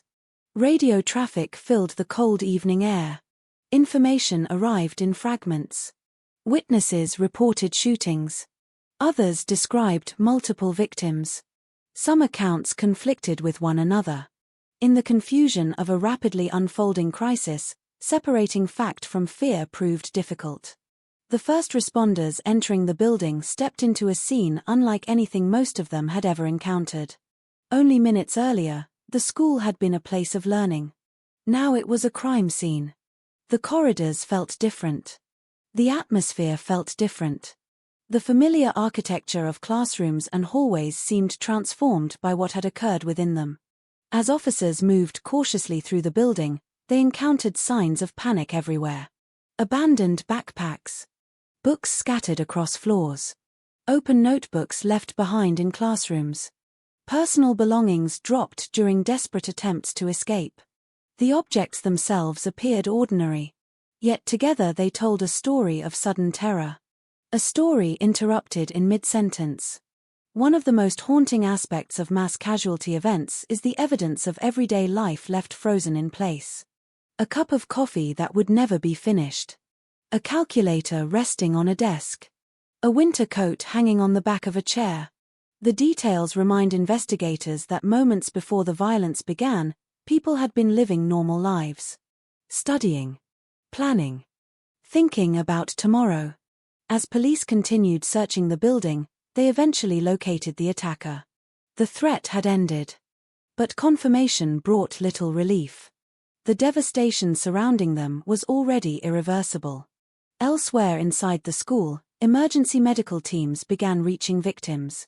For some, every second mattered. Paramedics moved quickly through hallways and classrooms, assessing injuries and transporting survivors. The environment remained chaotic. People cried. People called out for friends. People searched desperately for information. Shock spread through the building. Shock is often misunderstood. People imagine dramatic emotional breakdowns.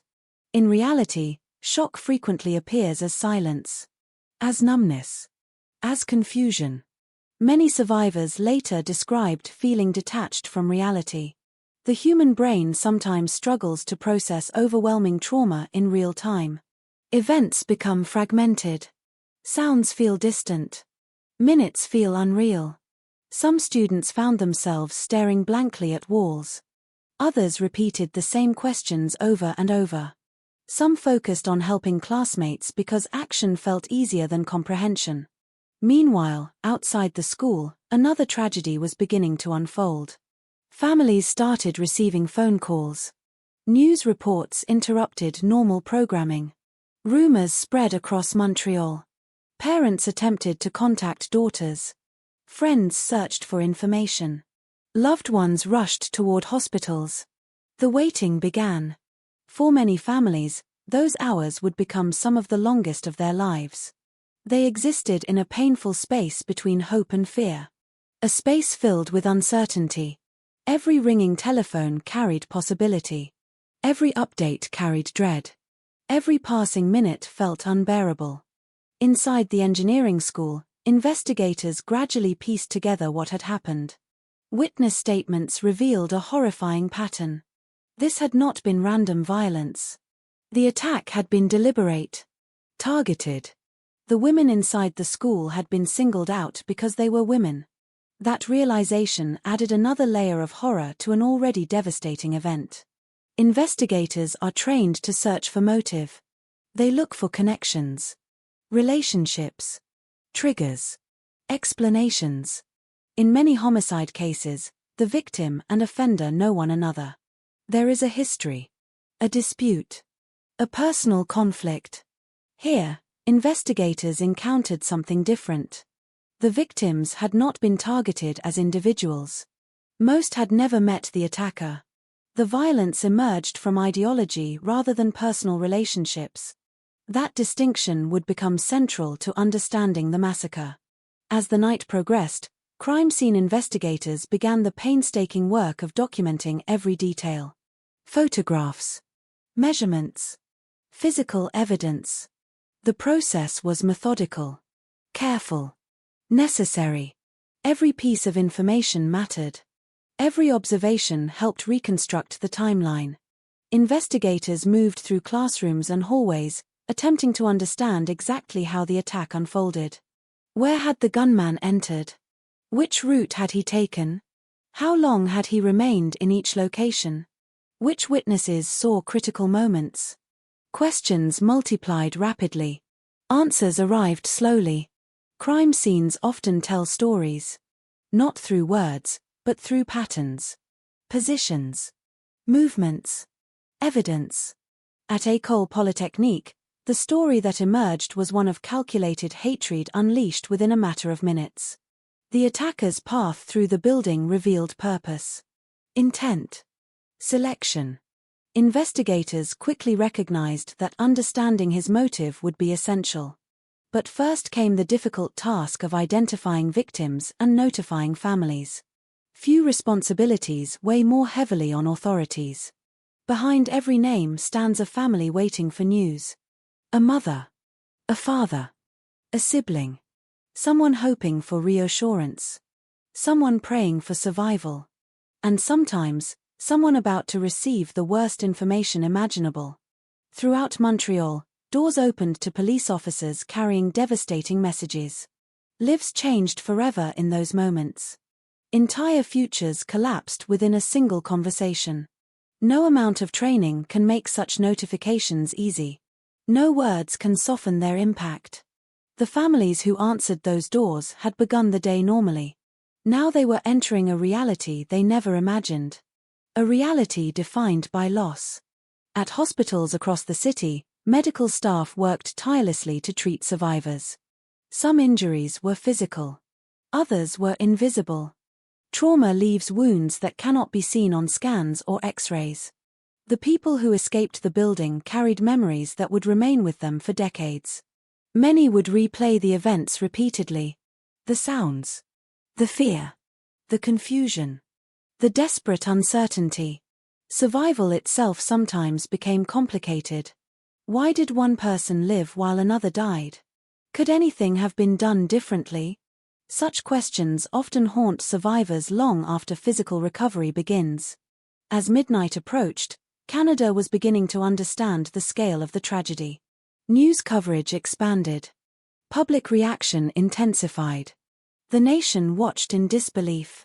Mass shootings were rare in Canada. An attack of this nature felt almost unimaginable. The fact that it occurred inside a university made it even more shocking. Schools are places people associate with safety, learning, growth. The massacre violated those assumptions. It transformed a symbol of opportunity into a symbol of grief. The emotional impact spread far beyond Montreal. Across the country, people struggled to comprehend what had happened. Students looked at their own campuses differently. Parents worried about children away at university. Women recognized disturbing implications behind the attacker's actions. The event resonated on multiple levels simultaneously. As a crime. As a national tragedy. As an act of targeted violence against women. Back at the scene, investigators continued working through the night. The building remained illuminated as evidence teams moved from room to room. Outside, snow reflected emergency lights. The contrast felt surreal.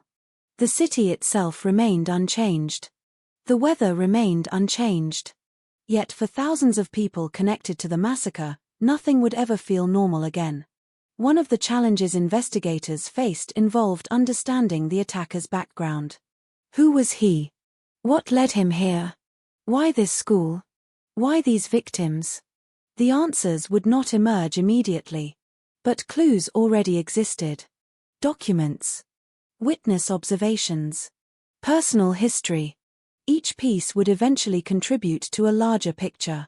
A picture of growing resentment, isolation, hatred, and ideological fixation. Those discoveries lay ahead. For now, investigators focused on facts. Preserving evidence. Interviewing survivors. Reconstructing events. The work required patience, accuracy, discipline. Emotions ran high, but conclusions could not be rushed. The truth had to be assembled carefully, hour by hour, piece by piece. By dawn, the immediate chaos had begun to settle. The emergency phase was ending. The investigative phase was beginning. Yet even as authorities moved forward, the emotional weight of the massacre remained overwhelming. 14 women were gone. Numerous others were injured. An entire community was traumatized. The scale of suffering could not be measured solely through evidence logs or official reports. It existed in hospital rooms, family homes, university dormitories, classrooms that would never feel the same again. In the days that followed, flowers would appear outside the school. Messages would accumulate. Candles would burn in the winter darkness. Strangers would stand together in silence. Canadians would mourn people they had never met. Because some tragedies transcend individual lives. They become collective wounds. The École Polytechnique massacre was one of those tragedies. And while investigators worked tirelessly to uncover every detail of what had happened inside the school, a deeper question was already beginning to emerge. Not merely how the attack occurred, but why. Why had a young man entered an engineering school and targeted women? Why had resentment evolved into murder? Why had hatred become ideology? The answers to those questions would shape the next stage of the investigation. And they would reveal a darkness that extended far beyond the walls of a single building on a winter evening in Montreal. Most criminal investigations begin with a question. Who did it? At École Polytechnique, investigators already knew the answer. The gunman was dead. His identity had been established. The weapon had been recovered. The timeline was rapidly becoming clear. Yet the investigation was only beginning. Because when the person responsible dies at the scene, a different question takes center stage. Why? Why did this happen? Why did a 25-year-old man walk into an engineering school carrying a rifle? Why did he separate male and female students? Why did he specifically target women? Why did 14 lives have to end? Those questions became the focus of investigators, journalists, psychologists, politicians, and an entire nation struggling to understand the massacre. In the days following the attack, detectives began reconstructing the life of the man responsible. At first glance, some aspects of his history appeared familiar. A troubled childhood, personal frustrations, difficult relationships, a sense of failure. None of those elements were unique. Millions of people experience hardship without committing violence. Investigators knew they needed to look deeper. The challenge was complicated by the fact that the killer was no longer alive to answer questions. There would be no interrogation. No confession delivered under questioning. No courtroom testimony. Instead, investigators would have to piece together his motivations through documents, witness statements, personal history, and the fragments he left behind. Like assembling a shattered mirror, each piece reflected part of the truth. But no single piece revealed the whole picture. Friends, acquaintances, relatives, former classmates, and former co-workers became part of the investigation. Detectives conducted interviews. They searched for warning signs. Moments that, in hindsight, might explain the path toward violence. As often happens after major tragedies, people began revisiting old memories through a new lens. Conversations once considered insignificant suddenly felt important. Strange remarks acquired new meaning. Past incidents seemed darker than they had appeared at the time. Human beings naturally search for patterns after disaster. We want causes, explanations, logic. We want to believe that if we can identify the warning signs, we can prevent future tragedies. Sometimes those signs exist. Sometimes they are visible only after the fact. The investigation soon revealed that the attack had not been an impulsive act committed in a moment of rage. Evidence suggested planning, preparation, intent. This realization carried enormous significance. The massacre had not emerged from a sudden emotional explosion. It had been moving toward reality long before December 6th. Long before the gunman entered the school. Long before the first shot was fired. The attack existed first as an idea. Then as a plan. Then as an act. Investigators examined his personal history carefully. His childhood had been marked by instability. Accounts described a difficult family environment and experiences that left emotional scars. Psychologists and experts would later debate how much influence these experiences may have had on his development. But investigators remained cautious. A difficult childhood alone does not create a mass murderer. Countless people survive hardship without harming others. The challenge was understanding why this particular individual transformed personal grievances into lethal hatred. As detectives continued digging into his background, a pattern began to emerge. Isolation. Resentment. Failure. Anger directed outward rather than inward. The world, in his mind, increasingly became a place filled with people to blame. Responsibility shifted away from himself. Others became the cause of his disappointments. Others became the explanation for his struggles. This pattern is not uncommon among individuals who embrace extremist beliefs. Personal failures are reinterpreted as evidence of larger conspiracies. Frustration becomes grievance. Grievance becomes ideology. Ideology becomes justification. Investigators discovered that his hostility toward women had grown over time. It was not merely personal dislike. It had developed into something broader. Something ideological. He had come to view women, particularly women pursuing success in traditionally male professions, as symbols of everything he believed had gone wrong in his life. The engineering students at École Polytechnique had not harmed him. Most had never heard his name. Yet in his distorted worldview, they represented an enemy. That realization deeply disturbed investigators. Because it transformed the massacre from an act of individual violence into something larger. Something rooted in belief. Something rooted in hatred. The discovery of documents left behind by the gunman provided further insight. Investigators examined writings that revealed his thinking in unsettling detail. The contents painted a picture of a man consumed by resentment. A man who viewed himself as a victim. A man who had constructed an elaborate narrative explaining his failures through the existence of others. Particularly women. The writings did not provide comfort. They did not provide a satisfying explanation. Instead, they revealed the dangerous power of grievance when combined with obsession. The more investigators learned, the more evident it became that the massacre had been driven by a deliberate ideology of misogyny. At the time, public discussion surrounding the attack became increasingly intense. Not everyone agreed on how it should be interpreted. Some argued the massacre was simply the result of mental illness. Others argued that explanation alone was insufficient. The debate grew emotional, passionate, sometimes divisive, because the stakes were larger than historical interpretation. The way society understood the massacre would influence how future violence was understood as well. Was this merely the act of one disturbed individual? Or was it an extreme expression of broader social attitudes toward women? The investigation itself could not answer every philosophical question. Its purpose was to establish facts. And the facts increasingly pointed toward a targeted attack motivated by hatred of women. That conclusion shaped the direction of public discussion. Meanwhile, investigators continued searching for additional clues.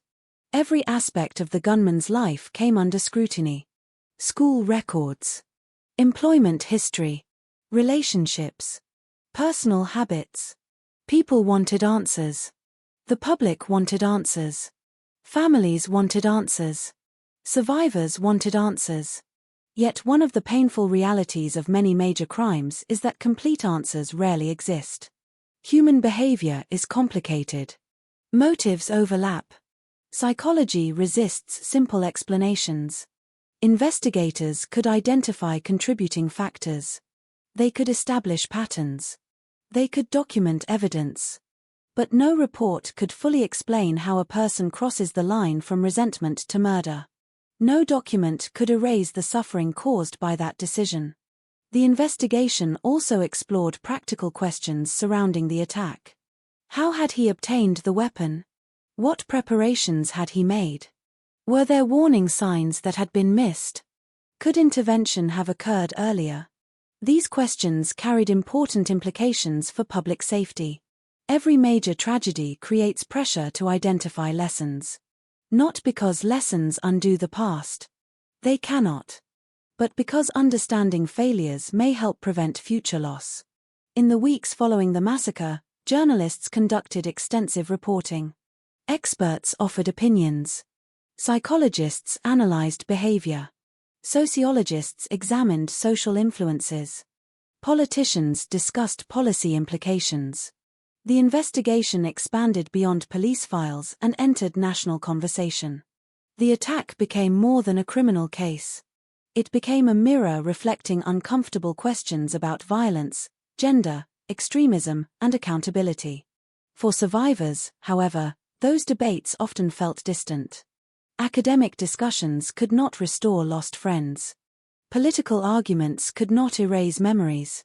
Public analysis could not reverse what happened inside the school. Many survivors remained focused on healing, or simply surviving one day at a time. Trauma operates according to its own timeline. While investigators searched for explanations, survivors often struggled with flashbacks, grief, and unanswered personal questions. Why had they lived? Why had others died? Could they have done anything differently? Such questions rarely produce satisfying answers. Yet they persist. Months after the attack, the investigation had assembled a detailed picture of the events leading to the massacre. The timeline was clear. The motive was increasingly understood. The evidence was overwhelming. And yet the case remained emotionally difficult because there would never be a traditional resolution. No suspect would stand trial. No cross-examination would occur. No jury would deliberate. The person responsible had escaped earthly judgment through death. For many families, that reality created additional pain. Trials often provide opportunities for answers. Opportunities for accountability. Opportunities for public acknowledgement. Here, those opportunities were limited. The investigation became the closest thing to a search for justice. Every document, every interview, every conclusion, each represented an effort to understand the truth. And the truth that emerged was deeply unsettling. The massacre had not been random. It had not been accidental. It had not been meaningless. It was the product of a worldview built on resentment and hatred. A worldview that eventually demanded victims. As investigators finalized their findings, another realization began to take shape. Understanding the killer's motives, while important, was not enough. The country also needed to understand how the tragedy would change Canada moving forward. The investigation had uncovered the darkness behind the attack. But it had also opened the door to larger conversations about violence against women, public safety, and the responsibilities of society itself. Those conversations would continue long after the evidence had been catalogued and the reports completed. And from those conversations would emerge the next chapter in the story of École Polytechnique, a chapter focused not on how the massacre happened, but on how a nation chose to respond. Every major investigation has a moment when scattered fragments suddenly begin forming a coherent picture. Detectives call it a breakthrough. Not because every mystery is instantly solved, but because confusion finally starts giving way to understanding. In the case of the École Polytechnique massacre, the breakthrough did not come from a hidden fingerprint, a surprise witness, or a dramatic confession. The killer was already dead. His identity was known. The physical evidence had been collected. The true breakthrough came from something far more disturbing. The realization that the massacre was exactly what it appeared to be. A deliberate act of misogynistic violence. A targeted attack against women. 4 weeks after the shooting, Canada wrestled with competing explanations. Many people desperately wanted to believe the massacre was incomprehensible. An isolated eruption of madness. A tragedy disconnected from broader social realities. The alternative was far more uncomfortable. The alternative required acknowledging that hatred toward women had played a central role. That possibility forced the nation to confront questions extending far beyond one individual. Investigators continued reviewing documents recovered after the attack.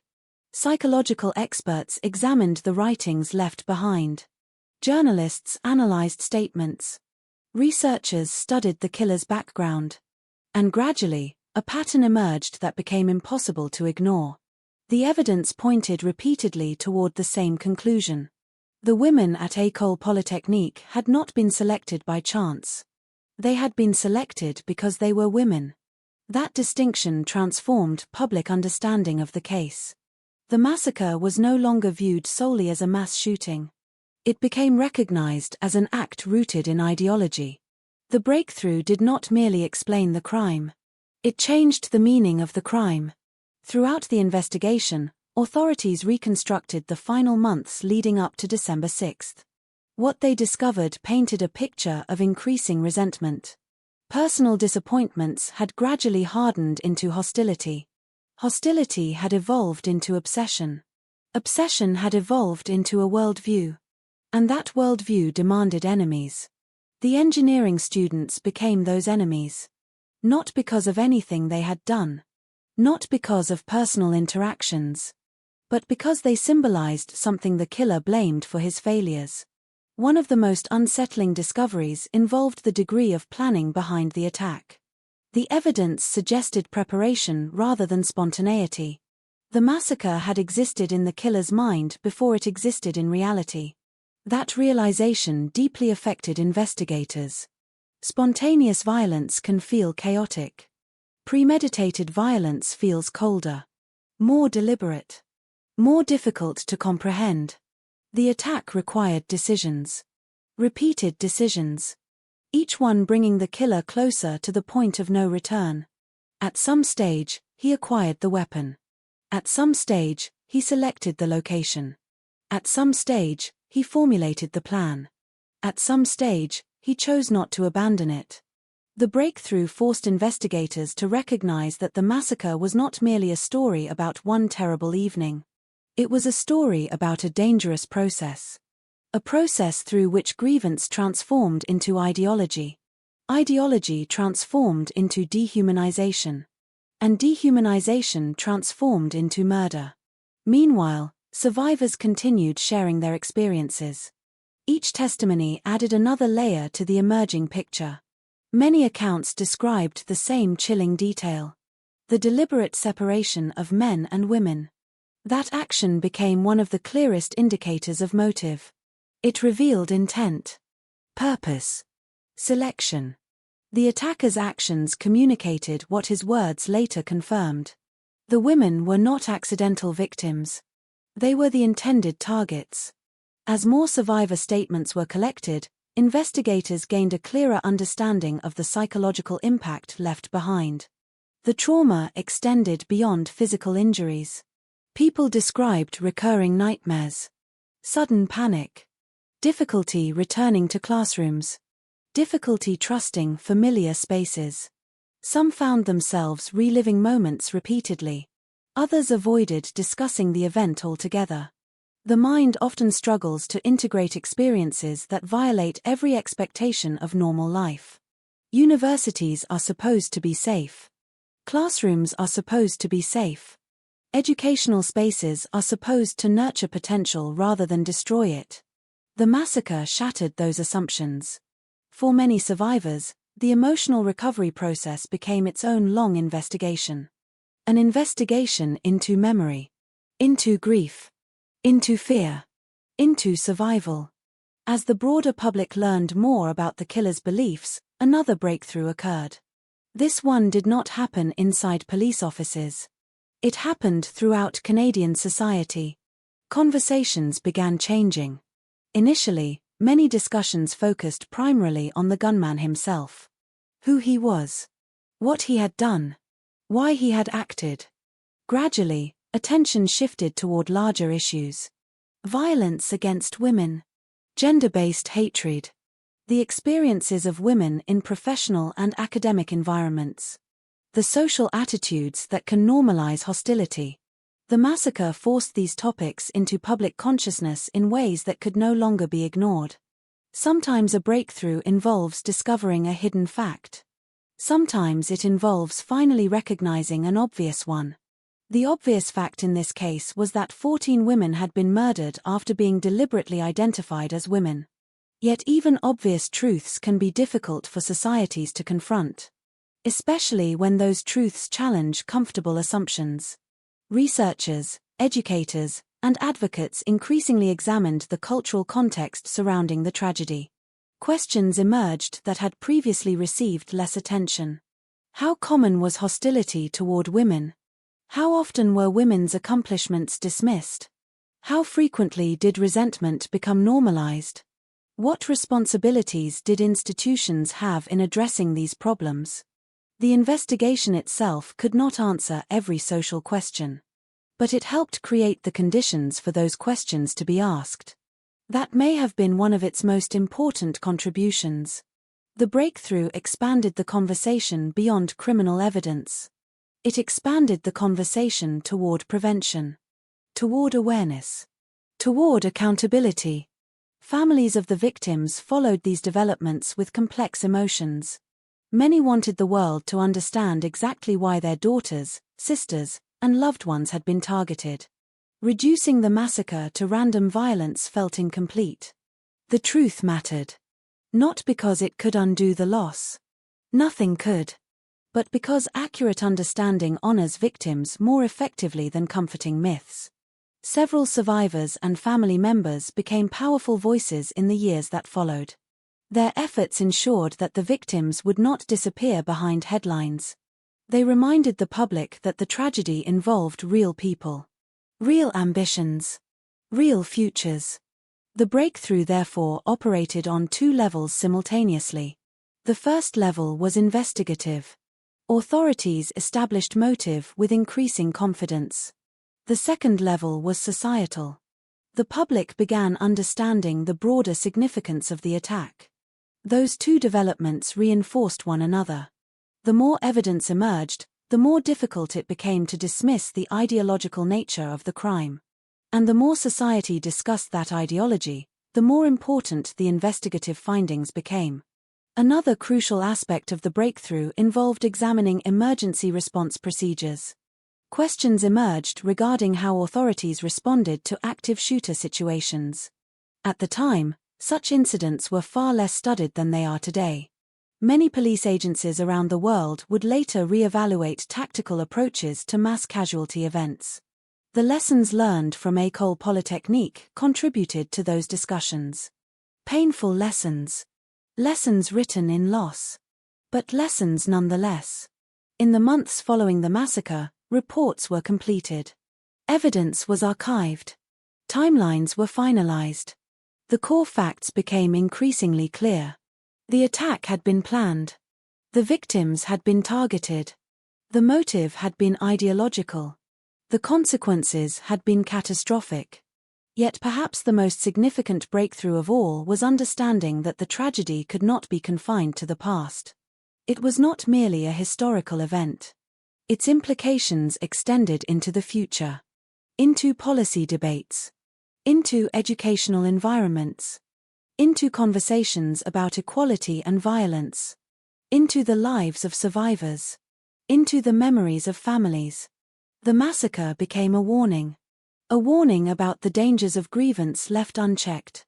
A warning about the consequences of dehumanization. A warning about what can happen when hatred becomes identity.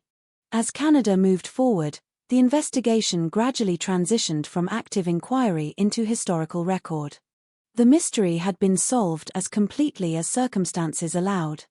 The killer's motivations had been documented. The sequence of events had been reconstructed. The evidence had spoken. But justice still remained unresolved. The person responsible would never stand before a judge. Never hear a verdict. Never face a sentence. That reality created a unique challenge. How does society pursue justice when the perpetrator is already dead? How do families find closure without a trial? How does a nation respond when legal accountability is impossible? Those questions would define the next chapter of the story.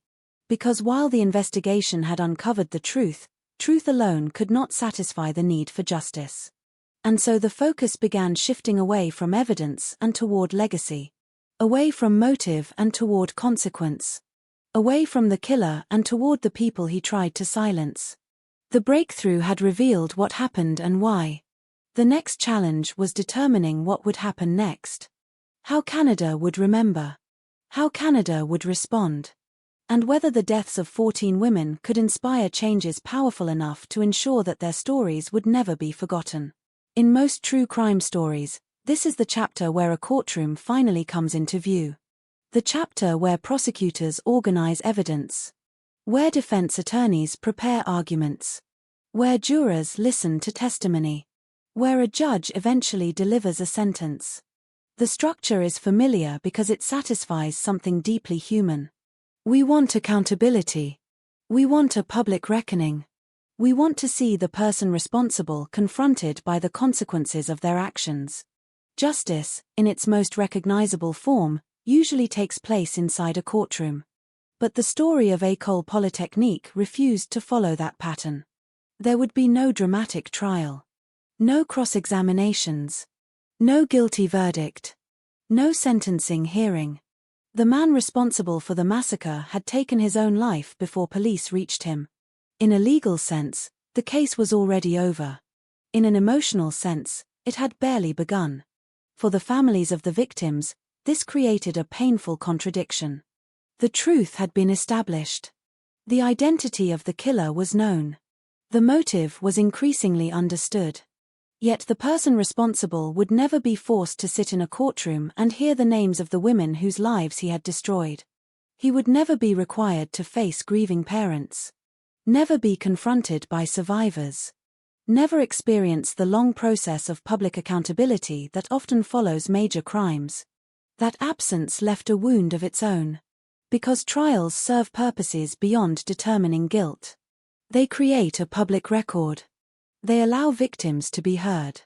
They provide a ritual through which society collectively condemns violence.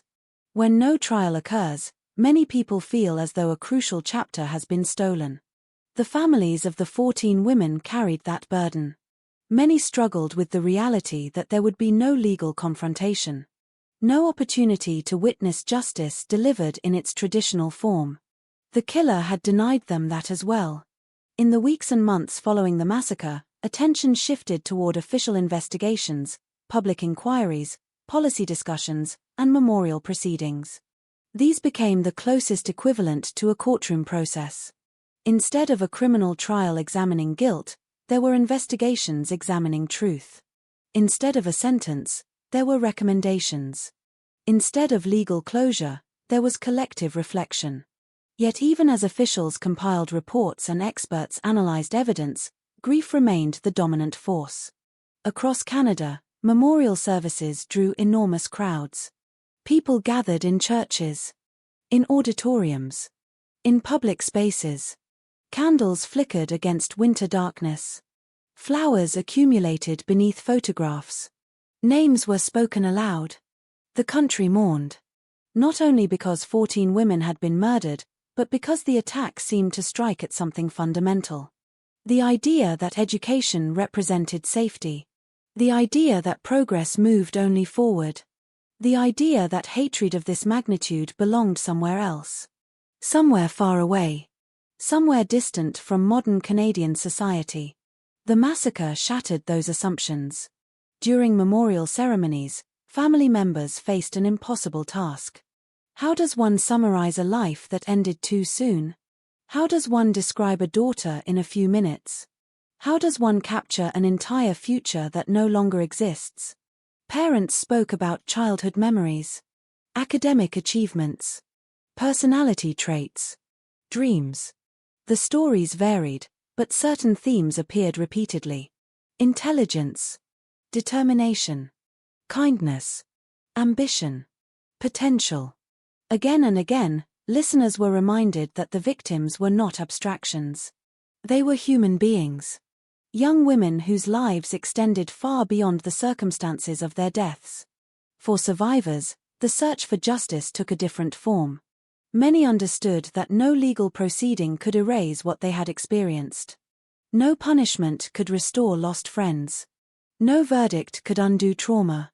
The challenge became learning how to live with memories that refused to disappear. Some survivors returned to school. Others struggled for years. Many carried emotional scars that remained invisible to outsiders.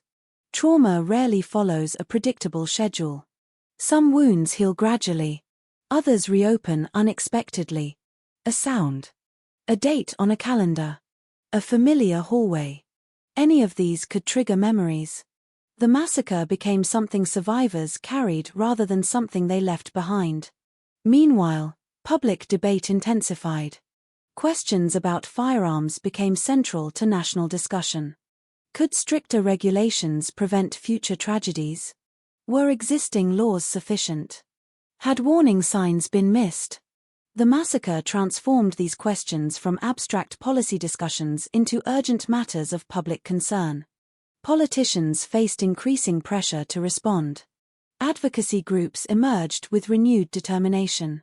Survivors and family members became influential voices. Their arguments carried moral weight that could not easily be dismissed. Every proposal was measured against a simple reality. 14 women were dead. The country had a responsibility to learn something from that loss. Justice, many argued, required more than remembrance. It required action.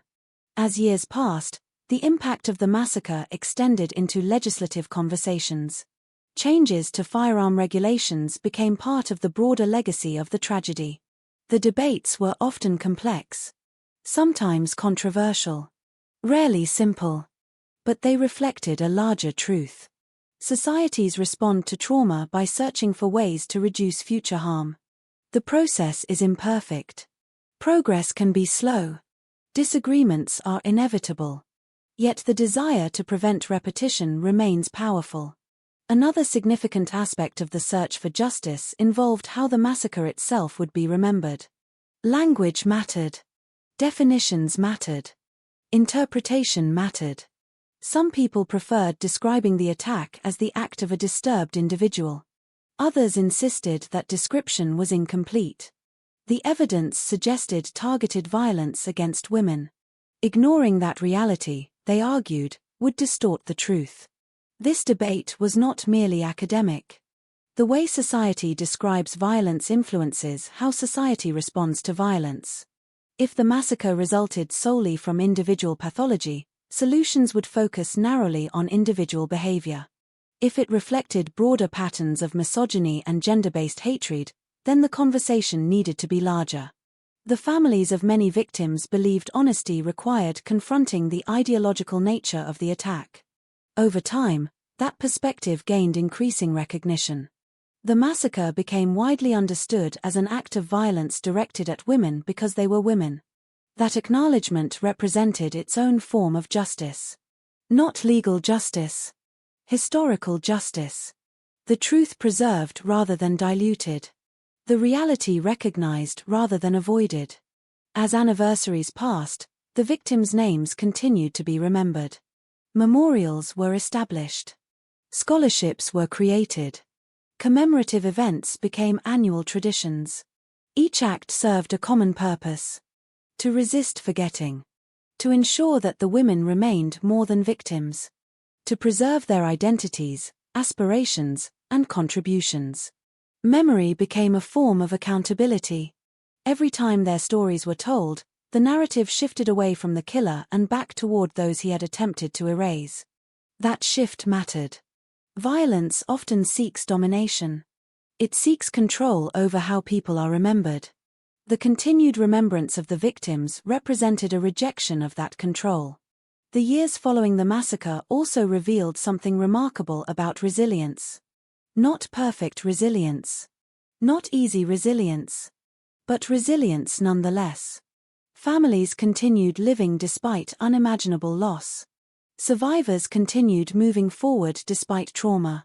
Communities rebuilt despite grief. The process was neither quick nor linear. Some wounds remained open for decades. Yet life continued. Not because the tragedy was forgotten. Because it wasn't. Life continued because human beings possess an extraordinary capacity to endure. The search for justice gradually evolved into a search for meaning.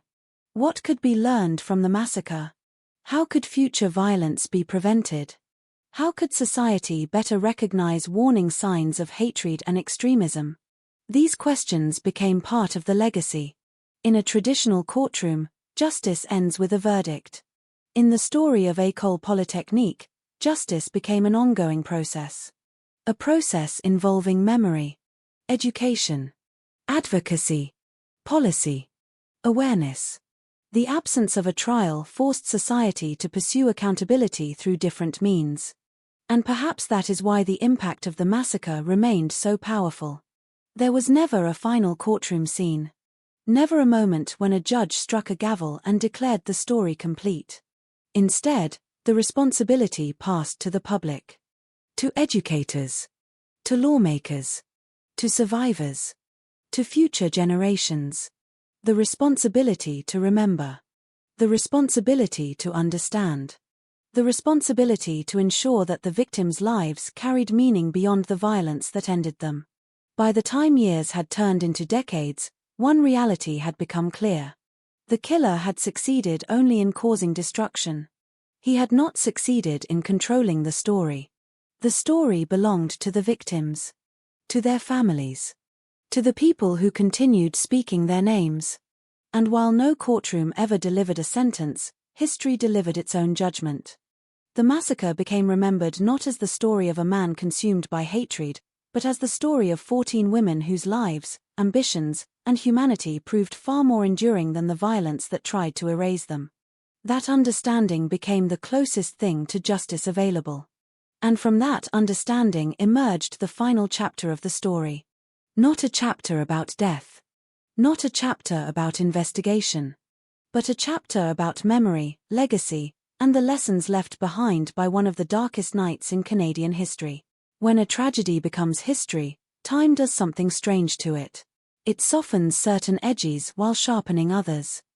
The details of a winter evening in Montreal in 1989 remain fixed in place, but the meaning of those moments continues to expand, stretching outward across decades, reshaping how a country understands itself. The École Polytechnique massacre did not end when the gunfire stopped, and it did not end when investigators closed their files. In many ways, that is when a different kind of story began, one that belongs less to crime and more to memory, identity, and responsibility. In the years after the attack, École Polytechnique itself became more than a school. It became a place of pilgrimage and reflection. The corridors where students once hurried between lectures became spaces of silence and remembrance. People who had never known the victims walked through the building with a sense of weight they could not fully articulate. Even the architecture seemed altered by what had happened inside it. Concrete walls that once symbolized academic rigor now also carried the invisible imprint of absence. Outside the school, a memorial gradually took shape. It did not arrive all at once, nor did it attempt to explain the tragedy in a single statement. Instead, it became a space for continuity, a place where grief could be acknowledged without being resolved. Names of the 14 women were engraved, not as statistics but as individuals, each one representing a life that had been interrupted in motion, still full of direction at the moment it was taken. Visitors often found themselves reading those names slowly, as if slowing down language could somehow honor what had been lost. Every year on December 6th, Canada pauses in a way that feels different from other commemorations. The day is not about national pride or celebration. It is about reflection and discomfort, about remembering something that resists easy framing. Candles are lit in public spaces. Universities hold moments of silence. People gather not because they share personal connection to the victims, but because they recognize a collective responsibility to remember them as more than a historical entry. Over time, the massacre also changed how conversations about gender-based violence were held in Canada. The attack became a reference point, a moment that forced recognition of how ideology can shape violence. It challenged the idea that such events are random or isolated, pushing public discourse toward a more uncomfortable understanding that hatred can be structured, learned, and directed. The language used to describe violence against women gradually evolved, shaped in part by the memory of what happened in that engineering school. But memory is never only institutional. It lives most deeply in individuals. For the families of the 14 women, the passage of time did not erase the absence. Instead, it reshaped it. Birthdays, holidays, and ordinary milestones became moments where memory and loss overlapped. Some families created private rituals, small acts of remembrance that existed outside public ceremonies. A photograph placed in a specific location. A visit to a certain place. A conversation that returned again and again to who their loved one had been before the world changed. Survivors carried their own version of that continuity. Many rebuilt their lives in ways that could never fully separate past from present. A classroom could still feel like a classroom, but it could also suddenly become something else in memory. A hallway, a lecture, a winter afternoon could trigger echoes of what had happened decades earlier. Yet alongside that burden, many survivors also carried something else, a determination to continue living, studying, working, and building futures that had once been violently interrupted but not entirely defined by that interruption. In the broader public consciousness, the victims gradually became more than figures associated with a single event. Their names were spoken in contexts that emphasized who they were rather than only how they died. Scholarships, academic programs, and initiatives in engineering and education were created in their memory, not as symbolic gestures alone, but as attempts to extend their presence into the future they never reached. Each student who benefited from those opportunities became, in a quiet way, part of that extended legacy. The killer, by contrast, receded into historical background. His name remained attached to the event, but the focus of remembrance shifted increasingly away from him. This shift was not accidental. It reflected a deliberate choice by many in Canadian society to refuse the idea that violence should define the meaning of those who suffered it. Over time, the narrative stabilized around the victims, their lives, and the broader lessons drawn from their loss, rather than the identity of the person who caused it. Those lessons are not simple. They never fully settle into certainty.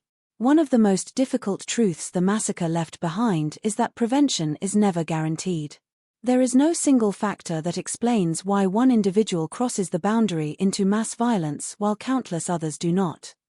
Mental health, social isolation, ideology, personal grievance, and cultural attitudes toward gender all intersect in ways that resist reduction. This complexity does not offer comfort, but it does demand attention. What the tragedy did make clear, however, is the cost of ignoring patterns of dehumanization. When groups of people are reduced to symbols rather than recognized as individuals, when resentment is allowed to harden into ideology, and when violence becomes imaginable as a form of expression, the conditions for catastrophe begin to form. The massacre did not emerge in a vacuum. It emerged from a convergence of internal and external forces that, taken together, became lethal. Yet even within that darkness, the memory of the victims continues to carry a different message. It is a message rooted not in hatred, but in persistence. The women who lost their lives at École Polytechnique were students, engineers in training, individuals committed to building futures in fields that required intelligence, discipline, and imagination. Their presence in that institution was itself part of a broader transformation, one in which more women were entering spaces that had once excluded them. That movement did not end with the tragedy. It continued, shaped in part by their absence. Today, their names are spoken not only in mourning but also in recognition of what they represented. They are remembered as part of the history of engineering in Canada, part of the history of education, and part of the ongoing struggle for equality in academic and professional spaces. Their legacy is not confined to the day they died. It extends into classrooms filled with students who may never know their stories in detail, but who study in environments shaped by the memory of what happened to them. The École Polytechnique massacre remains one of the most painful chapters in Canadian history, not because it is difficult to understand in its basic facts, but because it forces an ongoing confrontation with questions that have no final resolution. How does a society recognize and interrupt hatred before it becomes violence? How does it protect spaces of learning from becoming sites of destruction? How does it honor the dead in a way that preserves their humanity rather than reducing them to symbols of tragedy? There is no single answer to those questions. Only continued responsibility. What remains certain is this. The 14 women who were killed on that December evening were not defined by the moment their lives were taken. They were defined by everything that came before it, and by everything that continues after it in memory, in education, and in the lives of those who carry forward the world they were building. And so the story does not end with the massacre itself. It continues in remembrance, in the refusal to forget, and in the quiet determination to ensure that what happened inside those walls is never treated as inevitable, never treated as ordinary, and never allowed to be repeated without challenge. The building still stands. The city still moves through winter. But every year, when December arrives, there is a moment when time feels briefly heavier, as if the past is not behind history but inside it, asking to be remembered with care, honesty, and responsibility. That is the final legacy of École Polytechnique. Not only what was lost, but what must be carried forward. If there is one thing that time never truly heals, it is the sudden absence of meaning that violent events leave behind. Not because meaning cannot be found, but because it must be rebuilt again and again by those who remain. The École Polytechnique massacre belongs to that category of events that resist closure. It does not sit neatly in the past. It continues to echo through education, policy, memory, and the quiet lives of people who were not even born when it happened. In the decades that followed, Montreal changed in visible ways. New buildings rose. New generations entered universities. The winter streets around Mount Royal continued to fill with students carrying backpacks, rushing between lectures, complaining about exams, thinking about their futures in the same way students always do. On the surface, life resumed its normal rhythm, as it always does after catastrophe. But beneath that normality, there is a layer of awareness that never fully disappears. At École Polytechnique itself, that awareness is part of the institution's identity now. Students who study there today walk through spaces shaped by history they did not witness but cannot ignore. The school is still a place of engineering, innovation, and ambition, but it is also a place that understands, in a very specific and irreversible way, how fragile those things can be when hatred enters a space built for learning. Across Canada, the massacre is remembered not only as a national tragedy but as a turning point in collective consciousness. It changed how violence against women is discussed in public life. It pushed language, policy, and awareness toward recognizing that such violence is not always random or private, but can be ideological, targeted, and systemic in nature. That shift did not happen overnight, and it did not erase violence, but it altered the way it is seen and named. Memorials established in the years after the attack continue to serve as quiet spaces of reflection. They are not designed to overwhelm with spectacle. They are designed to hold absence. Names carved into stone do not change, but the people who read them do. Each visitor brings their own understanding, their own grief, their own awareness of what it means to lose lives that were still in the process of becoming. The families of the 14 women have lived through decades that no narrative can fully capture. Grief does not move in a straight line. It returns in unexpected moments, often in places that have nothing to do with the original event. A conversation, a photograph, a passing reference to engineering or university life can suddenly reopen a space that never truly closed. And yet, within that ongoing absence, there is also continuity. Names are spoken. Stories are told. Lives are remembered in full, not only in their final moment. Survivors of the attack carry a different but equally enduring relationship with time. For some, the memory of that evening remains vivid in ways that feel almost unchanged by the passing of years. For others, it has become a quieter presence, still there but folded into the broader fabric of life. Many rebuilt careers, families, and futures that the attack attempted to disrupt. Not because forgetting was possible, but because living required movement forward even with the past still present. One of the most important legacies of the massacre is not visible in stone or ceremony. It is present in awareness. Awareness of how quickly safety can fracture. Awareness of how ideology can distort perception of others. Awareness of how important it is to recognize early signs of dehumanization before they harden into something irreversible. These are not lessons that eliminate risk, but they change how societies interpret it. In classrooms and public discussions, the event is often used as a reference point for conversations about gender, violence, and responsibility. Not as an isolated case, but as part of a broader understanding of how certain patterns of thought can lead to catastrophic outcomes. That educational dimension ensures that the victims are not only remembered in mourning, but also in learning. Their absence becomes part of how future generations are taught to think more critically about the world they inherit. Over time, the identity of the attacker has receded further into the background of public memory. This is not accidental. It reflects a conscious cultural choice to center the victims rather than the perpetrator, to refuse the idea that violence should define the legacy of those it harms. The story is no longer framed around a single individual's hatred, but around the lives that were interrupted and the enduring impact of that interruption. Yet even as the years pass, there remains an unresolved tension at the heart of the story. Some questions do not dissolve with time. Why did this happen? Could it have been prevented? What signs, if any, were visible before the tragedy? How can similar events be stopped in the future? These questions remain open, not because answers do not exist, but because no answer can fully restore what was lost. What remains instead is responsibility. Responsibility to remember accurately. Responsibility to speak the names of the victims with care. Responsibility to recognize the conditions that allow hatred to grow unchecked. Responsibility to ensure that spaces of education remain places of safety rather than sites of fear. The École Polytechnique massacre is often described as a moment in history, but for many, it is more accurately described as a continuing presence. It exists in annual commemorations, in academic discussions, in policy debates, and in the quiet reflections of individuals who encounter its story for the first time and are changed by it. It exists wherever people refuse to let the memory of violence become detached from the humanity of those who suffered it.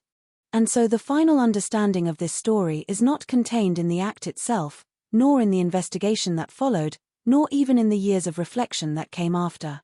It is contained in the ongoing refusal to let the 14 women who died be reduced to anything less than who they were.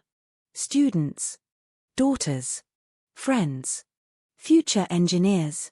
Lives that were moving forward. Lives that deserved to continue moving forward. Their absence remains a reminder that history is not only written in events, but in people. And when those people are taken, the responsibility of memory becomes shared by everyone who comes after. That is where the story rests now. Not in an ending, but in an obligation. An obligation to remember, to understand, and to carry forward the weight of what happened without allowing it to fade into silence. Because silence, in the end, is the only thing that truly completes a tragedy. And this story, because of those 14 women, must never be allowed to end that way. There is a strange thing that happens when a story is told all the way to its end.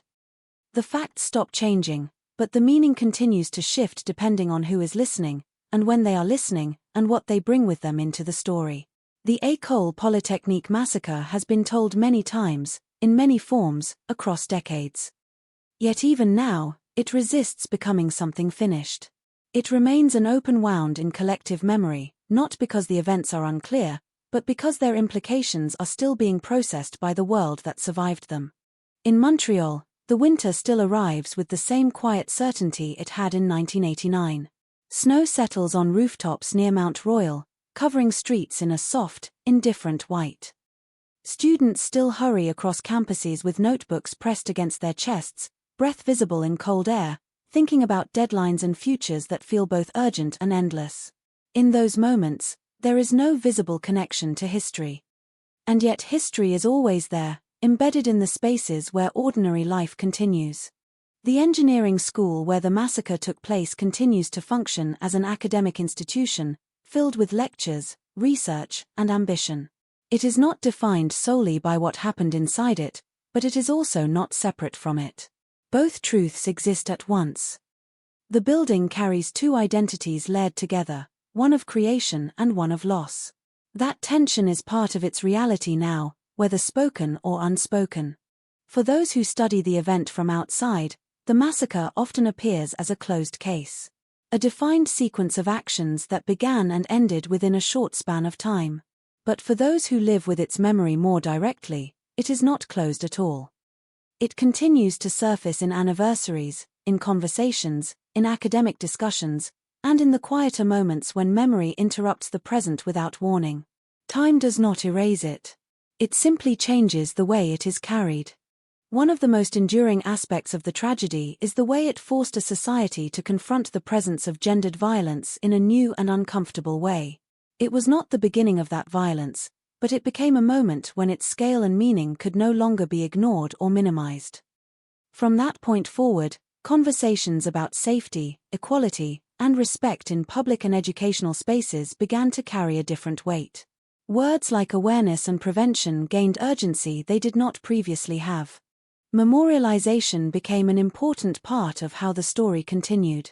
Not as a way of concluding it, but as a way of refusing to let it disappear. Names engraved in stone, ceremonies held each year, and moments of silence observed across institutions all serve a purpose that is both simple and profound. They insist that the lives lost remain present in public consciousness, not as distant figures of history, but as individuals who once moved through the world with hopes and plans of their own. Over time, the victims have come to represent more than the moment in which they died.